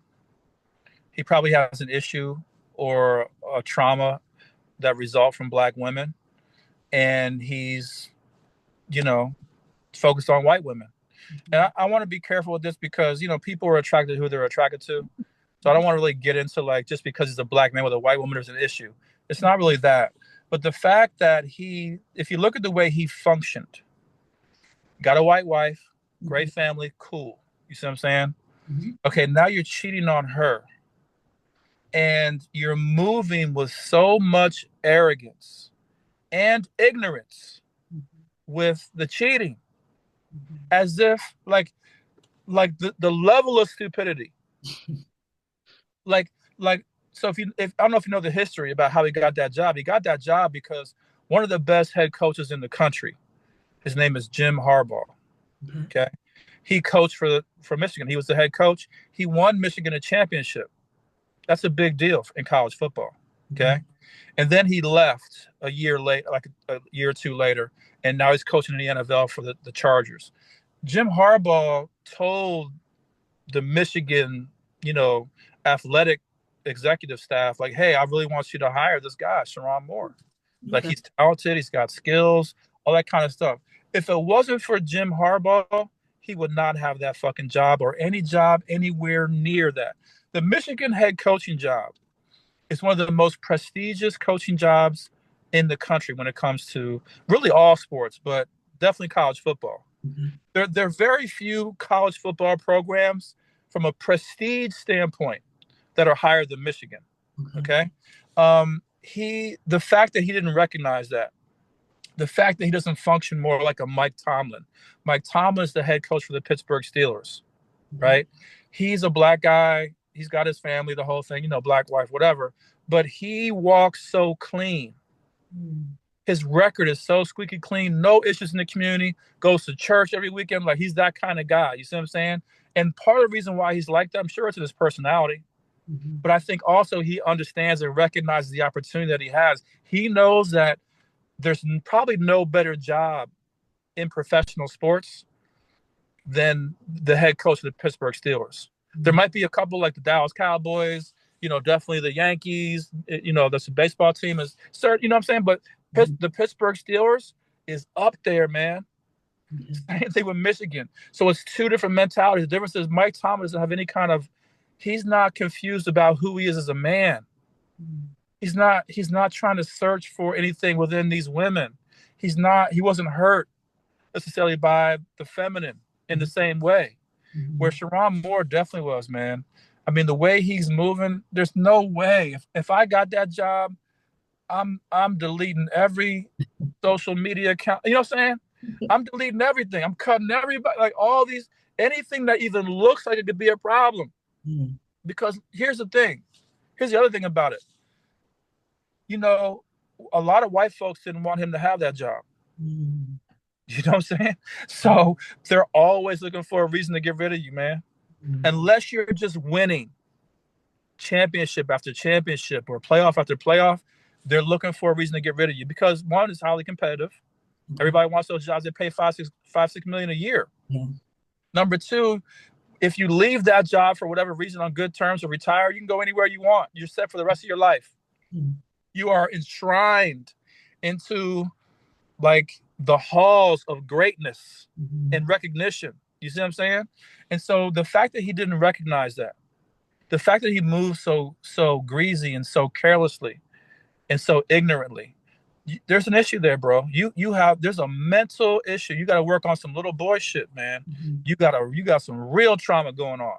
Mhm. So there's two things I want to bring up. So, because this surprised me, because a lot of people they really went on about the race thing, and they said, see, this is an example of how black men are no good and yada yada yada. And I was really surprised by that because I know of white men who've done the same thing. For example, our former mayor of Toronto, John Tory, he was a white man married to a white woman with white children, and he had an affair with his assistant, who was also a white woman. And he ended up having to resign his position as mayor of Toronto because he was caught having this affair. And nobody made it a race thing. It was just okay, he fucked up. He had an affair with a woman that was working for him. But like with Sharon Moore, like everybody just went on and on and on about race. What Yeah, are and your that's thoughts on that? well, that's just the women who are saying that you know, it's a race thing, and these are just women. They just hate black men, so they're mad about women dating black white women and stuff like that.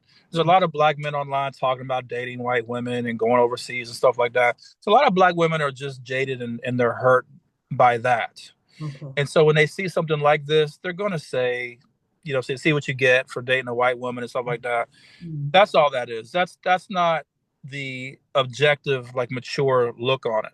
You Mhm. see what I'm saying? It's more like he's got some issues, some internal issues.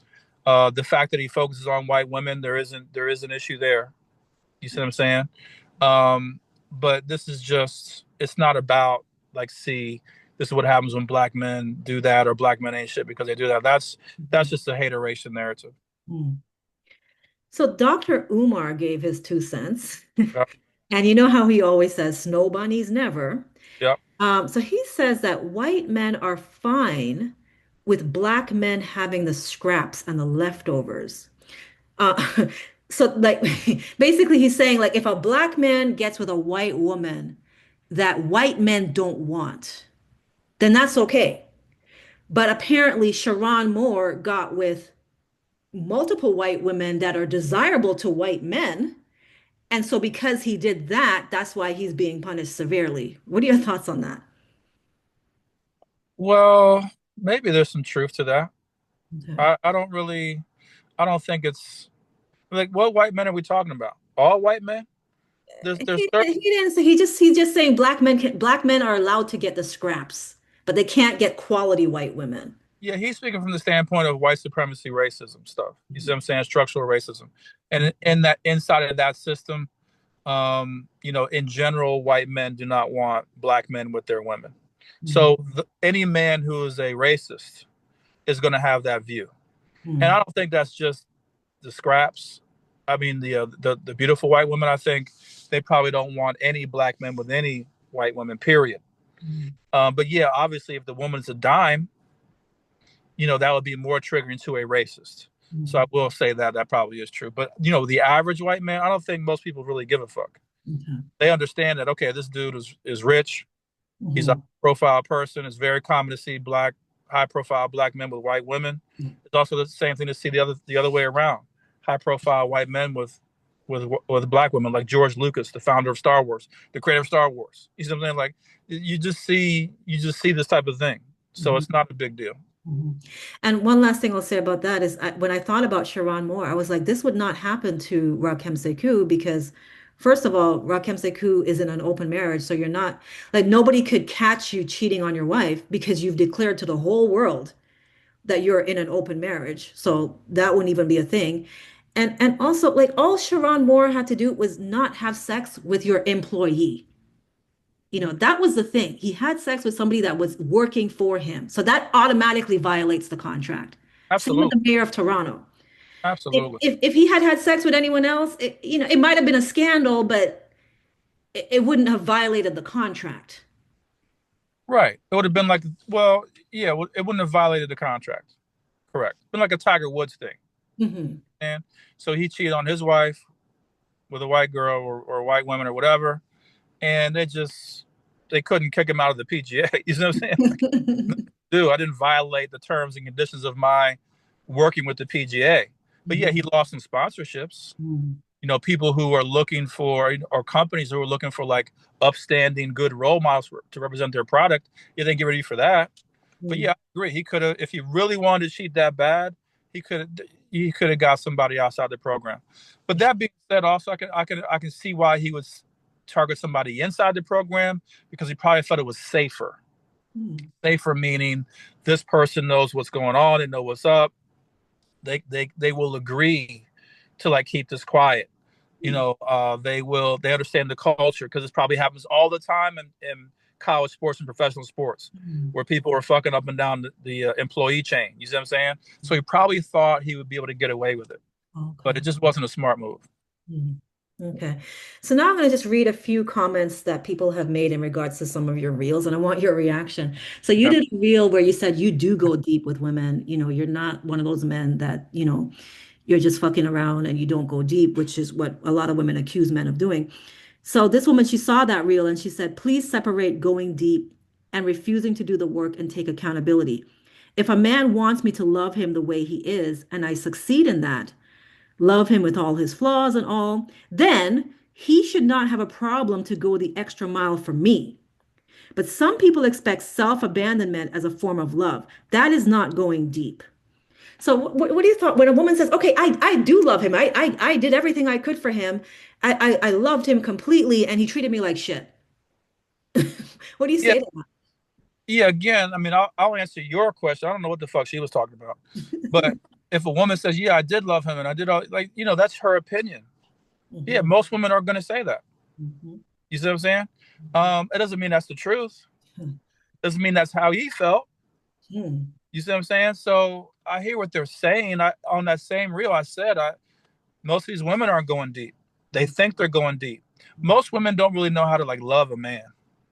How you love somebody is you see them, you get to know them, and you find out the things that they need and that they like and they want and those types of things and what makes them happy and what energizes them, and you feed into those things. You see what I'm saying? And you support them in those things and their dreams and the stuff they want to do. And so that most women are not doing that. Yeah. They're trying to get the man to change. Like, don't Yeah. focus on that and focus on this over here and be with me and do the, and don't fuck other women. And you know what I'm saying? Like, you don't really love him. You're trying to change him. You're not going deep with him.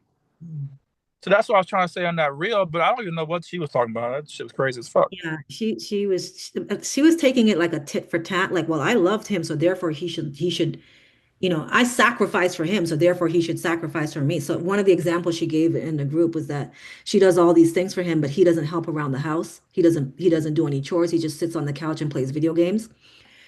So, it's like people have an issue when they hear unconditional love, they think that it means that they should tolerate bullshit. No, I mean, you can love someone unconditionally, but just because you love somebody unconditionally doesn't mean you got to be with them. Mm, You know what I'm saying? Like, um, I think people get that confused too. The mm. bottom line is these women want this particular guy. You know what I'm saying? And they want him to change and to do all Yes. this stuff. And when he doesn't do it, they get into victim mode and say he doesn't go deep. Fuck that bullshit. You know what I'm saying? I'm not saying the guys are doing the right thing. I'm sure they're not. Mm, You see what I'm saying? I'm sure they're not doing any kind of inner work or working on themselves or trying to work on communication. I'm sure they're not. But the women aren't either. The women think they are. mm, Women have gaslit themselves into thinking they do a lot of work. mm, They don't. mm. They talk a good game, Oh yeah. but everyone's not doing the work. Just because you say you love him doesn't mean you actually loved him. Mm. Let's ask him his opinion. You know what I'm saying? In private on a lie detector test and see what he says. Here's what another woman said. You got to be worthy of that unconditional love and be worth going deep for it, which most are not. I have not experienced trying to change a man. I have only experienced them showing their true selves after lying about who they are and wanting them to be what they said. I've never met a true 50-50 partner. Even if they did their part in some ways, they still put themselves first when it got hard or when it mattered. There's no true sacrifice for them. Yeah, it's just hard for me to even understand what they're talking about. I mean, look, relationships are hard. Mhm. So when they get hard and you know what I'm saying, he's not doing his share or he's not doing whatever, y'all need to go to counsel, get coaching and figure it out. Talk about it. Keep talking about it. Find the tools, find the people, find the systems that can help you all. But she's saying men they lie. They pretend that they're one way, and so you fall in love with him thinking he's that, and then it turns out he's not that. That's bullshit. Again, in monogamous culture, all y'all are lying. I just said that earlier. All y'all pretend to be something that you're not. I was talking to somebody, I forget, but I was saying, look, the woman that we were talking about, she secretly wants to marry this guy. Mhm, Maybe I was talking to you, mhm, but she didn't tell him that. mhm, She didn't tell him that she gets pregnant, she's keeping it. You see what I'm saying? She didn't tell him that she's like low key trying to get pregnant on the low. Like, mhm, all everybody's lying. When mhm, you met him, you didn't go over your file. You didn't talk about all the issues you had in your past relationships and what you actually did. That you were stalking your guy, and mhm, you didn't go deep. You didn't, you know what I'm saying? Have these honest conversations and all these things. You didn't say what you actually like about him. You didn't say. Remember, I told you like 70% of women are faking orgasms mhm, with intercourse with a man. Yeah, they're all y'all lying. What the fuck you talking about? And mhm, I'm saying I'm not really castigating the women for. I'm saying that's what monogamous culture is all about. Everybody's lying and on some bullshit. So for women to come out and say, yeah, the man lied this, the man lied that, y'all lie too. There's no way a woman who's truthful and authentic even gets with a man who's a liar. That is fucking impossible. It's metaphysically impossible. mhm, The only people that you can get with are your match, or your equivalent, or your complement. You're not getting with somebody who's a liar and you're authentic. It doesn't work that way. Y'all both lying. Now you lie differently. You lie about different things. I'll give you that, but you're both lying. Fuck mhm. that. So this other woman, she did not like your comments in regards to Shira 7. And so she said that Shira 7 is telling us to want more and how men think slash operate and to be aware. It's not about money teachings. It's about understanding men's investment and how to be treated well.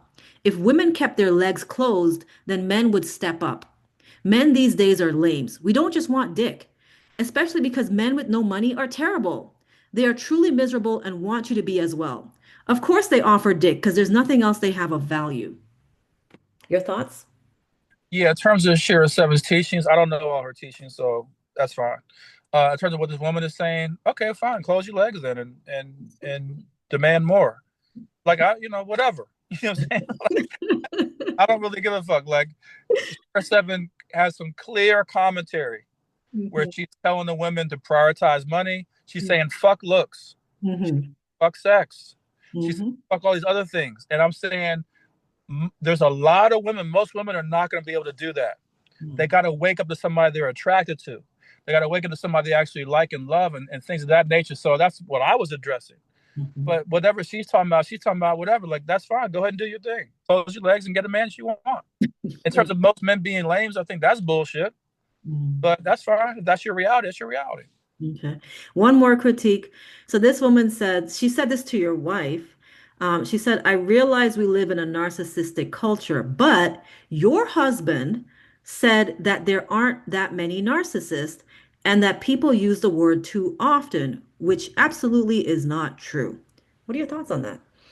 Well, again, um, I think the what I was referring to was the actual psychiatric NPE? percentage was I think it's 5% of the population. 1.2% have narcissistic personality disorder. Okay. Right. But I think there's another percentage too where they say X number of people have narcissistic traits as well. Oh, okay. So, but those people are not narcissists. Okay. Like we all have, not we all, many of us have narcissistic traits. Mm, So there's a difference between having narcissistic traits and being a narcissist. A mm, narcissist is somebody who has a very specific brain chemistry, mhm, meaning they cannot learn certain things, they cannot do certain things in society, they cannot function certain ways in society because their brain chemistry does not support that.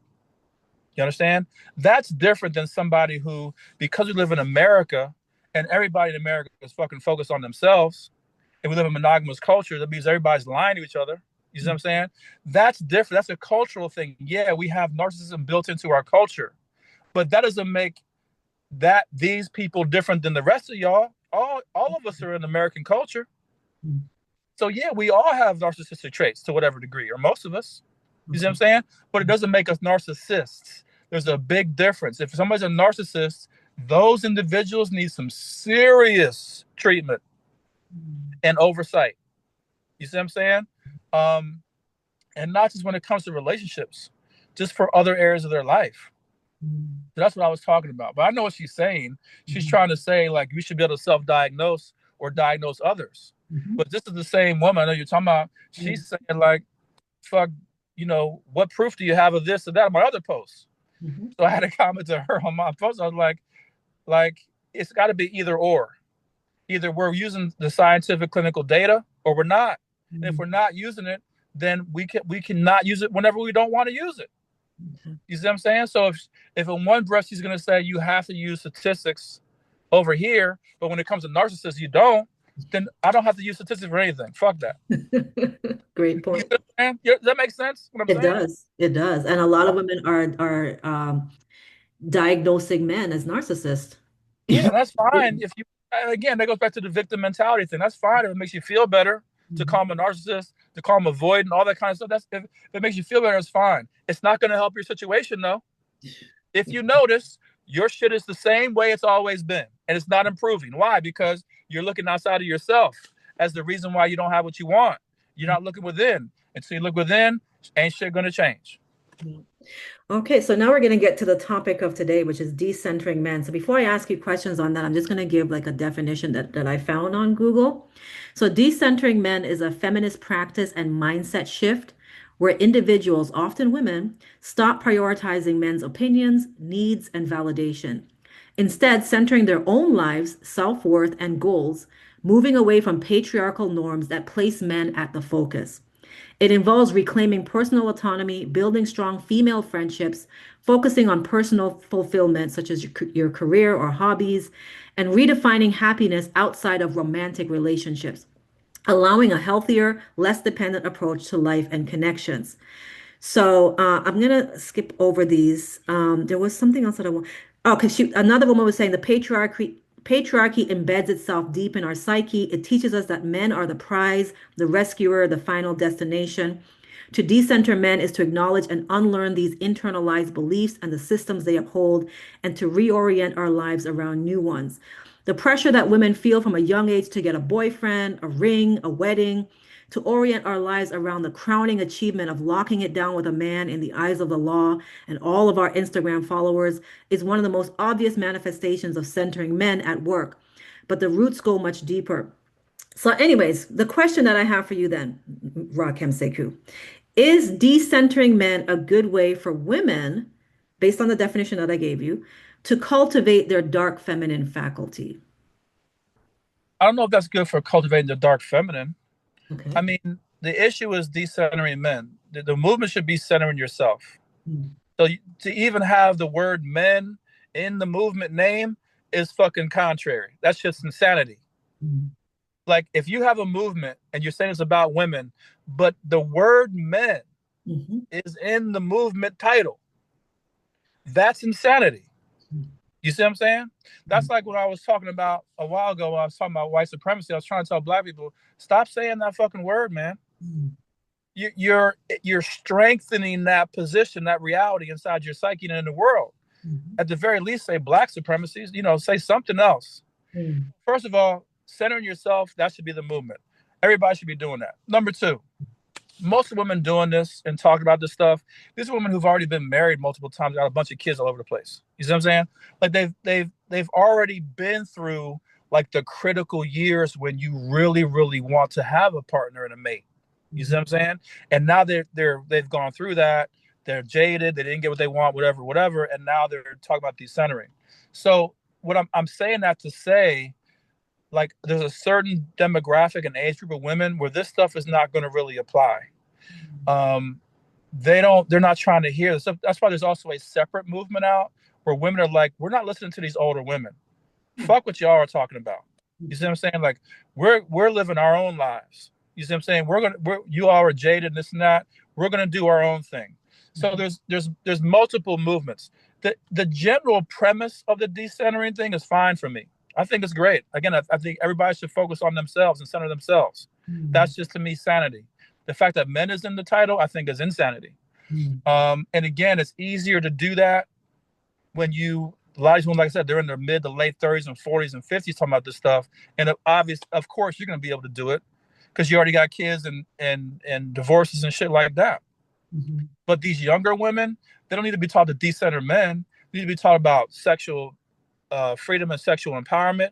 They need to be talking about, what I'm saying, what feminine energy is and how to utilize it. They need to be taught about, how to deal with the masculine and cultivate, family and community and healthy relationships. They need to be talking about that stuff.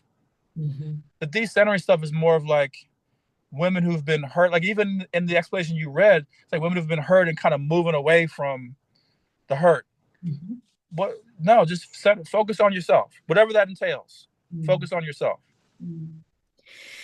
When I was looking at some of the content on Decentering Men on Instagram, one of the things that I came across was they were talking about, women should stop dressing for the male gaze or for male attention and validation, and we should only dress for ourselves. Yet you teach inside your Pantheon community that the lover archetype or the enlightened feminine enjoys the male gaze. So why does the lover desire the male gaze? What does she actually get out of men looking at her? Yeah, she desires the gaze from everybody. Okay. Lover wants, when she walks down the street, she wants the dogs and the animals and everything, the birds looking at her. You know, like because that is an indication of a certain level of power and attraction. You see what I'm saying? Like when a woman walks into a room and she's beautiful and she's dressed amazingly, and everybody basically stops and looks at her, like that is a testament to her feminine energy. That's a testament to her investment into herself. That's a powerful thing. That is never going away. The whole point of us being here on the planet is to interact with each other. You see what I'm saying? Like that's why God and God's created the world is so we can see ourselves. And the way we see ourselves is how people react to us, how our compliments interact with us and those types of things. We are all always going to want to be viewed. And again, it's not just about the way you dress. It's also some of the achievements that men do is about being viewed, whether it's sports or weightlifting or whatever. Like everybody wants to be seen. All of us want to be seen. Everybody on social media wants to be seen. All of us want to be seen. That's why we're on social media. We want to be seen. We want to be viewed, acknowledged, whether it's for our intellect or for our beauty or whatever it is.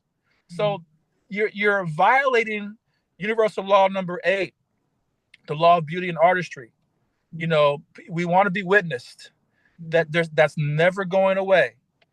Nobody's just dressing for themselves. That's just ridiculous. You see what I'm saying? Now you can do that and dress for other people, but dressing for yourself essentially is dressing for other people. Like you know, like what? Why are you choosing this particular set of clothes? Like you're not going to wear a fucking trash bag to the gala because you want to impress the people around you. You're abiding by the culture and the cultural norms. So this whole idea is like, what are you even talking about? No. Now, if you want to say, look, I'm not dressing just for men, that's fine. Okay. Yeah, I don't think you should dress just for men. You should dress for yourself and dress for the women around you and your community and your family and the men and whoever else.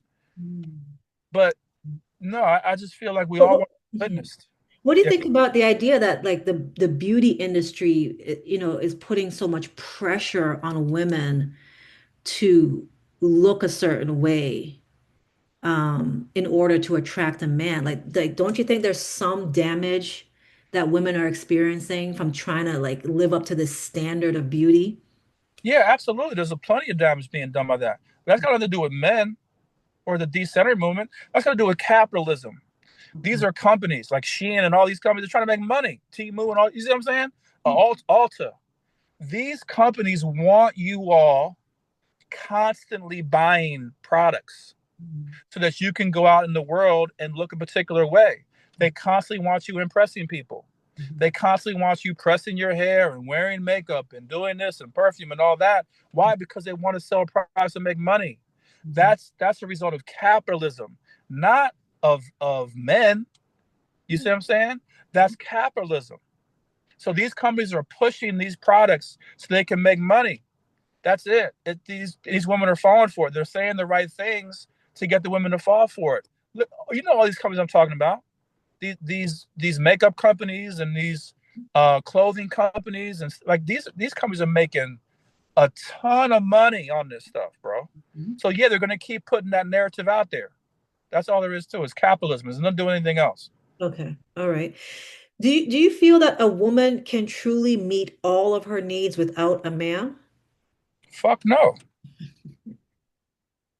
Okay. No. We as human beings, we need each other. You see what I'm saying? It's not, you know, we need each other. You see what I'm saying? Not just because of the way the world's designed, but just in general. We need people to talk to. We need shoulders to cry on. We need touch. We need affection. We need intimacy. We need conversation. You can't just get that from one source. Like men cannot just get that from men. Women cannot just get that to women. That's why the family structure and the procreation structure is the way it is. You need a man and a woman to make a child. That's by design because both are needed and necessary, and that child needs both.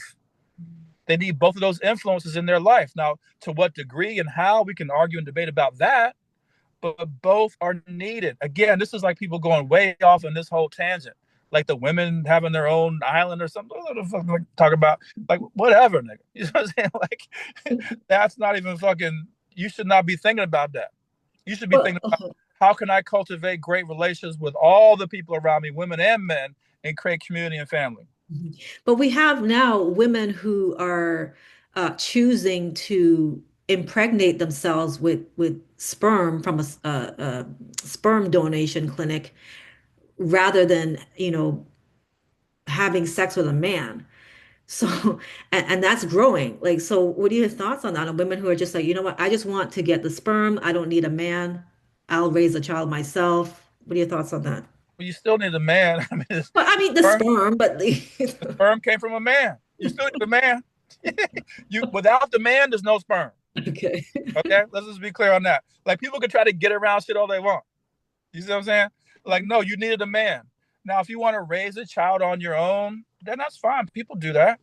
Mhm. But the child's not going to be, um, the child's still going to be around males. Mhm. And what if you have a male child? What are you going to do then?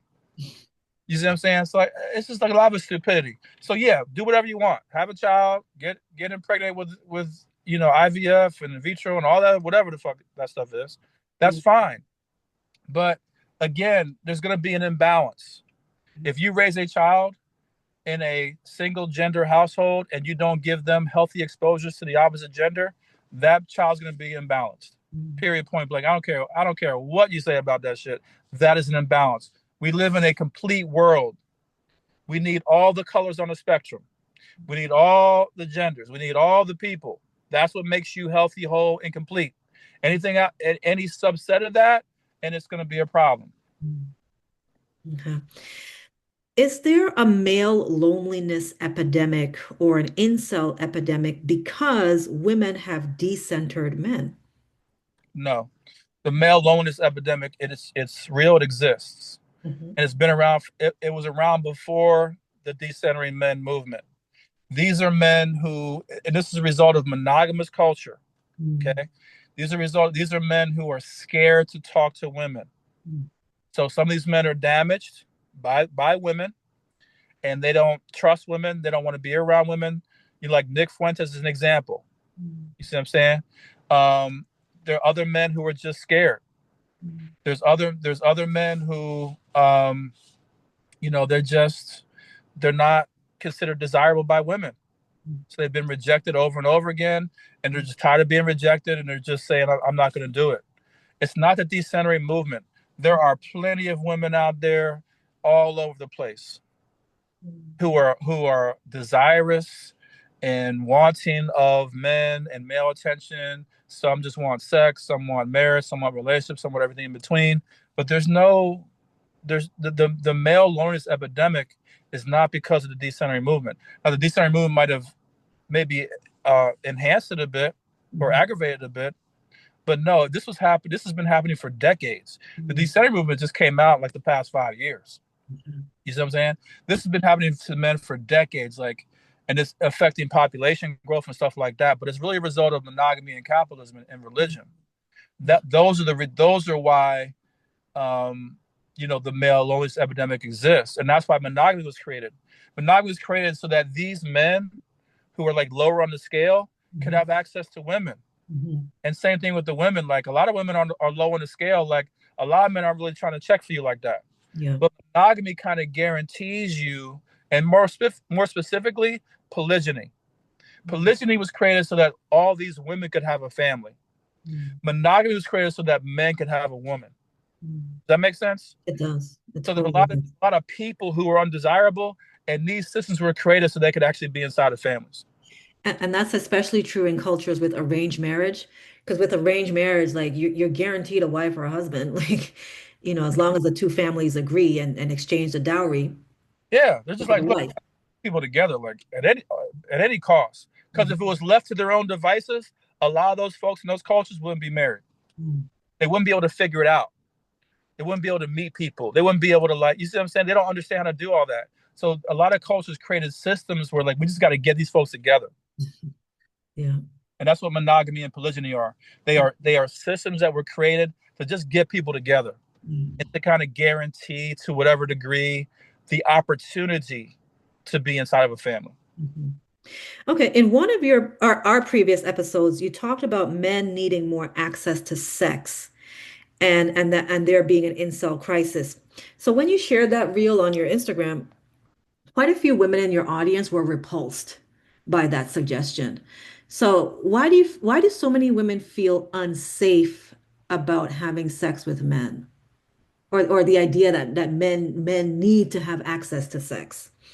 Well, again, most women aren't really they don't really give a fuck about men, and they're mad at men for various reasons. So Mhm. the thought of giving men anything that's Mhm. advantageous to him makes them repulsed. You see what I'm saying? That's number one. Number two, sex is a very sensitive topic in this country because of Christianity and religion, and because of monogamous culture. Like talking about sex, it rubs people the wrong way. Number three. Most women believe that men have this infinite access to sex.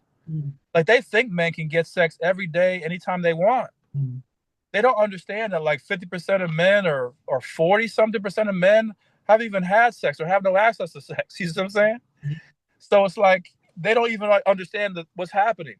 mm, What I was trying to say in that clip is that look, when men don't have access to sex, they turn violent mm, and they begin to destroy the fabric of society. That's how much of a need that sex and intimacy are. mm, You understand? These aren't like optional things for human development. You can talk to any psychiatrist or psychologist and ask them like touch, intimacy, all these things. Are these things optional? Starting from childhood, are these things optional? mm, And the answer is no. mm, And so, from one standpoint, I'm just addressing the needs society has, but it's true. Both men and women are not don't have access to the sex and the touch and the intimacy that they need to be healthy. mhm, mhm. Okay. Do you think that decentering men can result in higher quality intimate relationships? For example, are women who have decentered men, are they more confident in relationships with men, in your opinion? I don't think those women are more confident in relationships. Mm, I think what makes you confident in relationships is your relationship skill. mm. And the decentering movement doesn't really address relationship skills. Now, Oh. it does make you feel better about yourself, Mhm, right, and your goals and all those types of things, but it doesn't teach you how to deal with men. It doesn't mm, teach you how to communicate. It doesn't teach you how to deal with adversity. Like those are the essential skills you need in relationships. So what'll happen is these women will do the decentering thing, right? mhm, Then they're gonna be like, okay, now I'm ready to connect with a man after 10 years or whatever. You see what I'm saying?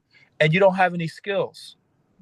Like you don't know how to deal with a man. You don't know how to cultivate relationship. You don't know the psychology of the male. And so you're not really any more prepared. Yeah, mhm, you might vet a man more, but the problem with vetting people is that when it comes to relationships, the main stuff don't pop out until about 7 years in. You see what I'm saying? Because again, it's monogamous culture, so everybody's lying. mhm, But the main stuff pops up later. You can't vet a person to know them 100%. mhm, Like their conditionings and their traumas are going to pop out later, just like yours are. mhm, So if you don't have the skills, then all these movements, red pill with the guys, decentering with the women, none of that stuff's going to make any difference. When you get into a relationship, which most of these women want one, then it's going to be a problem. Get skills, real skills.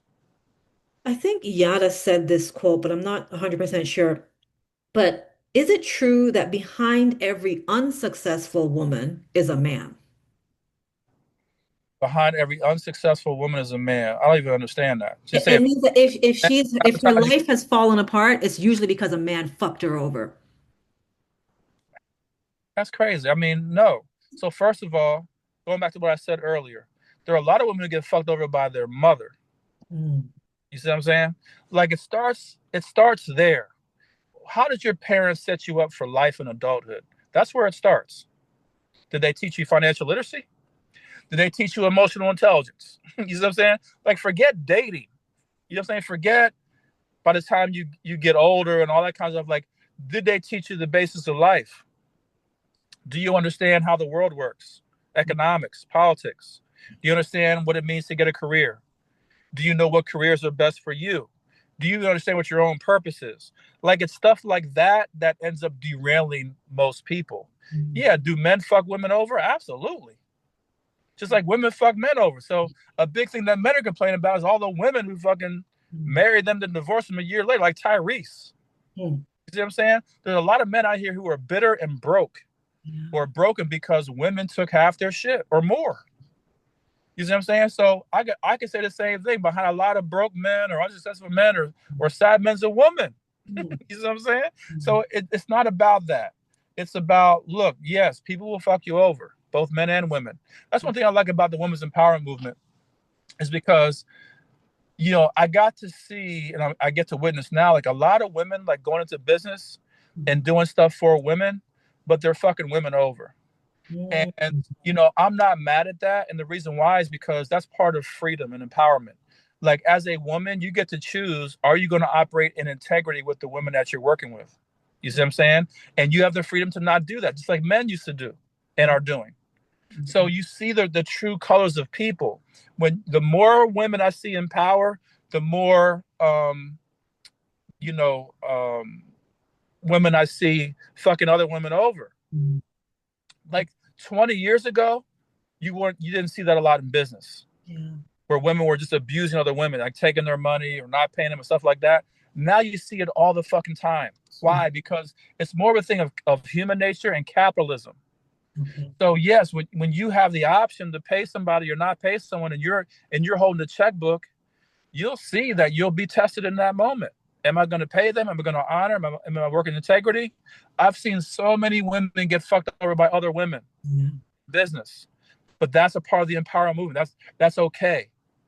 You see what I'm saying? It's like I'm seeing women politicians fucking people over. Mhm. You see what I'm saying? Like they're in power now. They've made it.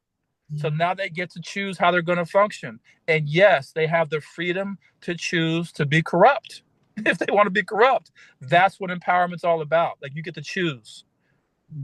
Does that Okay. make sense? Totally. Would you be or have you been attracted to a woman who has decentered men? Of course. Why not? Okay, so you've dated a woman who has decentered men? Um, I have. Okay, what Yeah, was that like? I've been with women who, again, the decentering thing. There's that's on a spectrum. Okay. You see what I'm saying? In terms of like how deep women are into it. To me, the more deep they're into it, the kind of more bitter they are. Like I wouldn't be with those women Okay. where it borderlines on hatred Hmm. towards men. I wouldn't be with them. But a woman who prioritizes herself, a woman who doesn't get caught up in what men are talking about, like those women I like. Hmm. I love women like that. Okay. You see what I'm saying? I'd rather them like me for who I am than because they just want the male gaze or whatever. Hmm. So my next question is, why would a woman like Maya, so she's a celebrity, a singer, rapper, whatever. She's stereotypically beautiful. She has been celibate. She has chosen to be celibate for the last 7 years. So my question about that is that, in your opinion, really just a choice, or do you think there's something else happening with Maya and others like her, like Tracy Ellis Ross and a Gayle King, who are like in their 50s, 60s, 70s, and they still don't have a man? Like, what do you think is going on with that? Well, let's set Gail to the side for a second. That's a different case. Okay, okay. With a lot of women, I feel what happened is they got into situations, relationships, whatever, and they failed. And they're upset, they're hurt by it. A lot are bitter. They want the man they want, or they're mad at the world now because a particular man hurt them, and now they're on the celibacy thing. So that's what I feel with most of them. I feel like if God came down and talked to each one of these women and said, look, I'll give you the perfect relationship, the perfect family, the perfect man, like no strings attached. He'll be exactly what you want. Would you want that? I feel most of these women, if not all, would say, yeah, I want that. I want the man that I love, who loves me, who respects me, who communicates, does all the things, fucks me good, the whole nine, who pays for everything, all that. I want that man. Mhm. So I don't feel like these are women who are actually about that particular life. I feel that they've just been hurt. And the man they really liked, the men they really wanted, because most of these women have dated like scores of men. Mhm. And some of these men they were fucking in love with. You see what I'm saying? And when things didn't work out, now they're celibate. What are your thoughts on Gayle King? She's 70 years old, doesn't have a man. Yeah, I think Gail's a little bit different. I don't really want to even get into her because her situation is more complicated because Okay. of her ties to Oprah. I don't even know if she's heterosexual. You see what I'm saying? So I can't really speak on her situation. Okay. All right. So there seems to be an online culture of women being advised or pressured to not waste their time on dusties or low-income men, fuck boys, narcissists, avoidance, and to only seek a secure relationship or marriage with a king. And it's so interesting because I was talking to a client this morning, and oh my God, it's like she said that, like, I asked her, okay, have you ever dated a secure man? And she she thought of one example and she was like, he was secure, but like I wasn't really sexually attracted to him. And so, but then she also went on to say that like the men, all the men that she's been with, they either they come on real strong and they love bomb her and they seem fake, and so she doesn't really believe them, or they they like her and at first she's not really into them, but then as soon as they start to withdraw from her or they start to critique her or they just lose interest in her, then she suddenly becomes very very very interested in the man, and now she's trying to convince him that he should choose her and this and that. So like a lot of women, they're saying they want a secure man. That's what they're saying. But the reality is they are sexually attracted to men who, on some level, are rejecting them. Absolutely. A lot of women are attracted to rejection. They're not attracted to rejection. They're attracted to they want a man to validate them. Okay. So in order to do that, you got to pick a man who's like a few echelons above you. Okay. You know what I'm saying? He's got to have something. It could be money, it could be looks, it could be sexual prowess, it could be his popularity, whatever it is. Mhm. So the women want that man. Mhm. Again, all these women could have a secure relationship. But like you said, they're not attracted to those men. They're not attracted to security. They're not attracted to somebody with his head on his shoulders. They're not Mhm. attracted to the man who sees them as a 9 or a 10. They don't want that dude. You see what I'm saying? And that's what I'm trying to help your people understand. What actually drives human mating and connection is not the narrative that people are talking about. Mhm. The actual program that runs within all of us that causes us to be attracted and causes us to gravitate towards people has nothing to do with what people are logically or rationally talking about. Mhm. You Mhm. are you are drawn to a certain particular type of person because there's a program in you that wants to guarantee the human species, and that is it. Mhm. So how would women break the cycle of like they keep rejecting the so-called secure man or the man that genuinely likes them, and they're only attracted to the man that keeps rejecting them? Like how does a woman break that? Well, I don't know if you need to break it. You can break it, but first, I think the best option is to be polyamorous. Oh boy. Marry the secure man and then go fuck the dark masculine. Women don't want to hear that. I know, but I'm saying that's the obvious solution. Okay. Uh, if they want to break the other cycle and don't want to be attracted to the dark masculine anymore, and only want to be attracted to secure man, again, that's a bunch of inner work. I don't want to go into details of that because that's very complex and complicated, Yeah. but it's a bunch of inner work. Okay. And you know what's funny? I have another client too where her dark masculine, he doesn't have a job, he has no money or nothing. And she wants him to marry her, this and that. And he's open to that. And so I've talked to her about setting the foundation, encouraging him to, get his shit together, get his finances together, get a job and so on. And he's saying that he's willing to do that. Like he's actually making those changes. And you won't believe it, Rakim, but even though he's like, okay, all right, fine, I'm going to start looking for a job, I'm going to focus on money, this and that. She's now saying that she's afraid that once he becomes stable and a king, he might leave her. Absolutely. So it's That's like, okay, wait a second. I thought you wanted him to be a king. He's saying, okay, fine, I'm gonna step up, I'm gonna do the things. And now you're saying, oh, I don't know, he might leave me. absolutely. That's a common thing. You know what I'm saying? It's a Okay. common thing for women and men. They look at their partner, their mate, and they don't want them to get too successful or too beautiful or too handsome. You see what I'm saying? Because they're insecure. They feel they might leave them. And that's a rational fear. That's something that could possibly happen. I mean, we've seen the movies. What is it? I forget those movies where the guy makes the money and then leaves his wife. You know what I'm saying? So that happens all the time. So that's a rational fear. But again, the issue is when insecurity is like driving the situation and such a major presence, it's really hard to navigate that relationship. There's no guarantees, man. Yeah, You know, because it's almost like but that's even but though that's why I said earlier. That's why I said earlier, if Mhm. she really loved him, you just let him do what he's doing, and you pay for everything, and then he's going to be the man that you originally fell in love with, and you all live happily ever after. You see what I'm saying? Yeah, okay, the thing is, on the one hand, she's saying, I don't want to be financially burdened by him forever. But on the other hand, like she kind of likes that he has no job and no money because he can spend Absolutely. all day, every day with her and have sex with her every single day. Absolutely. There's a lot. I know multiple women like that, where the man has no job, or is dependent upon her. You see what I'm saying, for his finances, and that gives her control. That's what a lot of men used to like. They want complete financial control, so the woman has to do what she has to do for him. Fuck him when she wants, fuck him and all this stuff, be loyal, all these things. Like people do that for control. So it doesn't matter if you're a man or a woman. If you've got the money, if you're the breadwinner, like that's going to be something that you're going to have to battle with internally. Am I being too controlling? Am I holding my partner back because I don't want them to have too much of an upper hand? You see what I'm saying? Like, for example, if these partners hit the lottery for $100 million, like these folks would become insecure instantly. Mm, You understand what I'm saying? mm. Like Yeah, I would with my partners. yeah. I've got no worries of any of my girlfriends through history hitting the lottery for $100 million. Mhm, You see what I'm saying? mhm.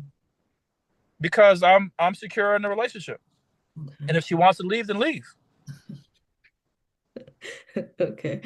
Now, I did hear you argue earlier in this call that it's only ugly, bitter, jaded, angry, old, broke, washed up women, hoes, baby mamas who are at the forefront of the decentering men movement, and that those women are trying to keep young, beautiful, feminine women from having healthy relationships with men. So, what suggestions do you have for women, particularly young women, beautiful young women, to navigate this wave of negativity from the women around them on social media? Like, Like how should a young woman navigate that? everybody has to learn to filter the information that you're hearing, regardless of who it's from. Like it's your responsibility to do that. There's no guarantees, right? So it's like, look, you got to learn that a lot of women who are talking are not going to be your friends and have your best interests. They're just selling products. They're selling courses and coaching. You see what I'm saying? A lot of men who are doing this, they're just selling coaching and products. You see what I'm saying? So they don't necessarily have your best interests at heart. So you got to filter the information that they're giving you. You understand? So that's number one. Number two, you got to educate yourself, become empowered. Like actually make it your job, your role to improve yourself and become empowered out here in the world. That way, you'll be able to make choices and decisions and navigate without having to depend on what other people are talking about. So, like I said earlier, for women, like learn about sexuality, master your sexuality, learn about your feminine energy, master your feminine energy, learn about male psychology, master that, and learn about the world. Get your career stuff together, get your money together, and learn how the world works, and you should be fine. Mm, great answer. Okay, I've been in a number of anxious attachment Facebook groups, and I've experienced vitriol from women who are committed to seeing themselves as victims of their avoidant man. Mhm. And these women are extremely skeptical about the availability of healthy, secure men.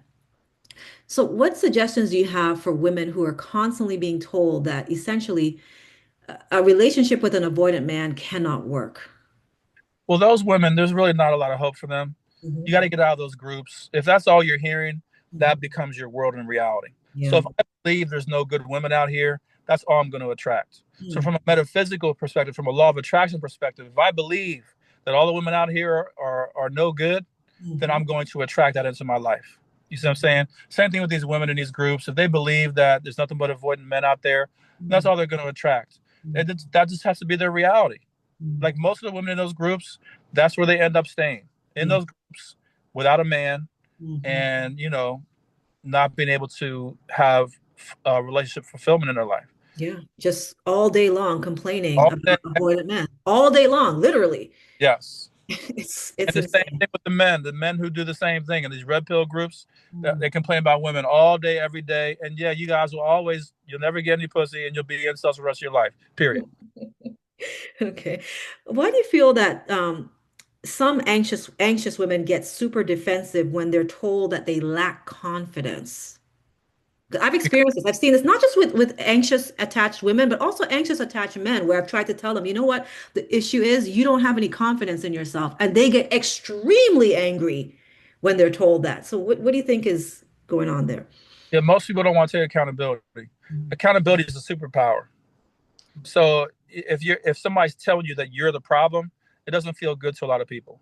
You know what I'm saying? Even like when my bosses and managers used to tell me I fucked up or did something wrong, it didn't feel good. I needed to hear it. It was true.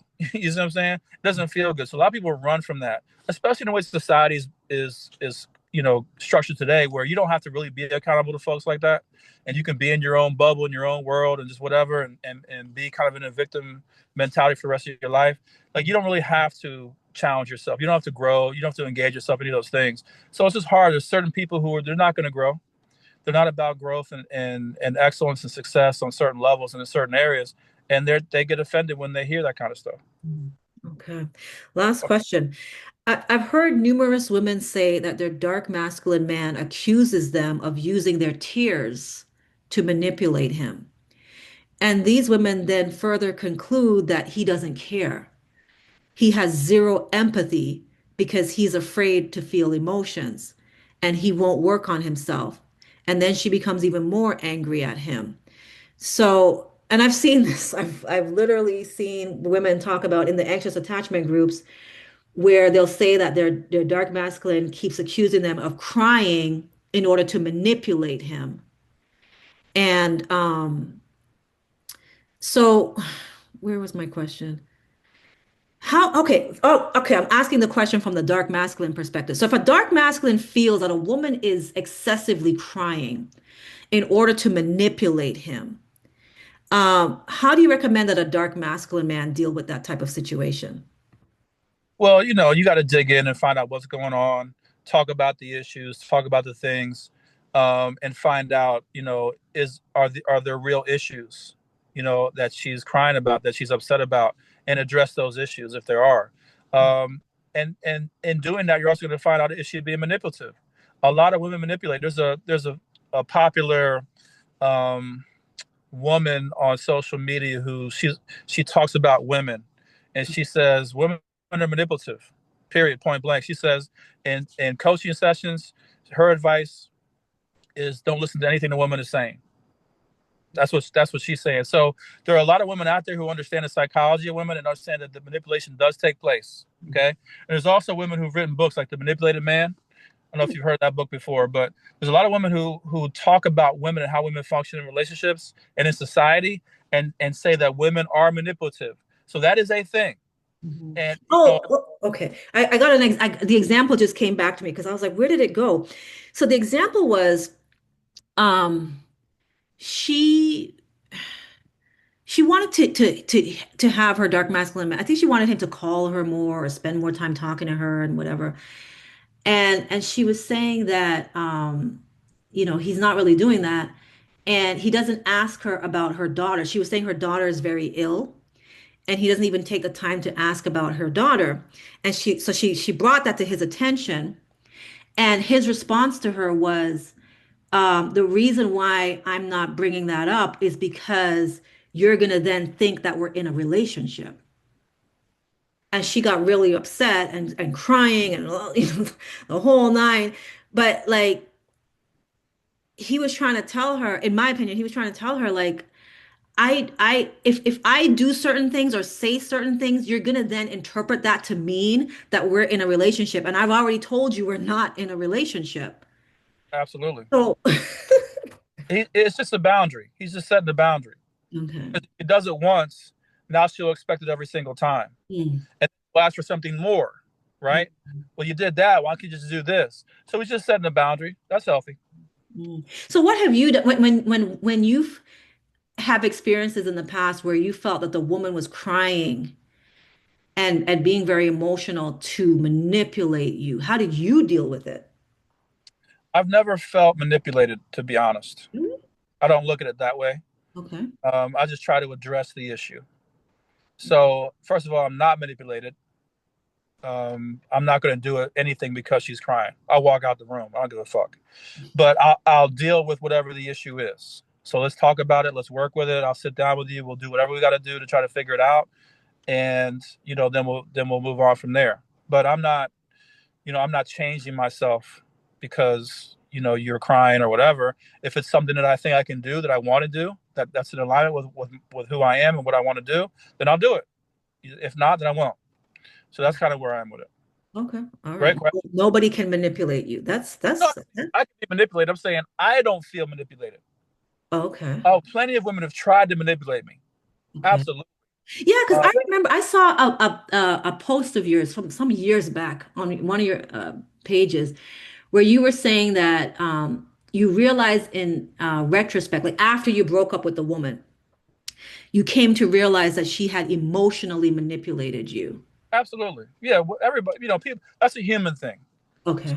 Manipulate. Everybody does it differently. Women do it through emotions and psychology and crying, different things like that. Yeah, absolutely. I'm saying I don't feel manipulated, meaning I'm going to just address the situation that's presented and I'm going to do what I feel is best for myself and the relationship and everybody involved. And that's just what it is. So, yeah, I'm sure there's manipulation. I've definitely been targeted that way. Absolutely. Okay. All right. Good Okay. stuff. Yeah, Thanks. that's it. Thank you so much, Rakim. Where can people find you and follow you and hire you? Yeah, they can find me on Instagram. Go to Rakem Seku, RAKHEMSEKU, and just message me. We can talk about stuff or use my link on my profile. Thank you for your time, Rakim. I appreciate you. All right, peace and blessings.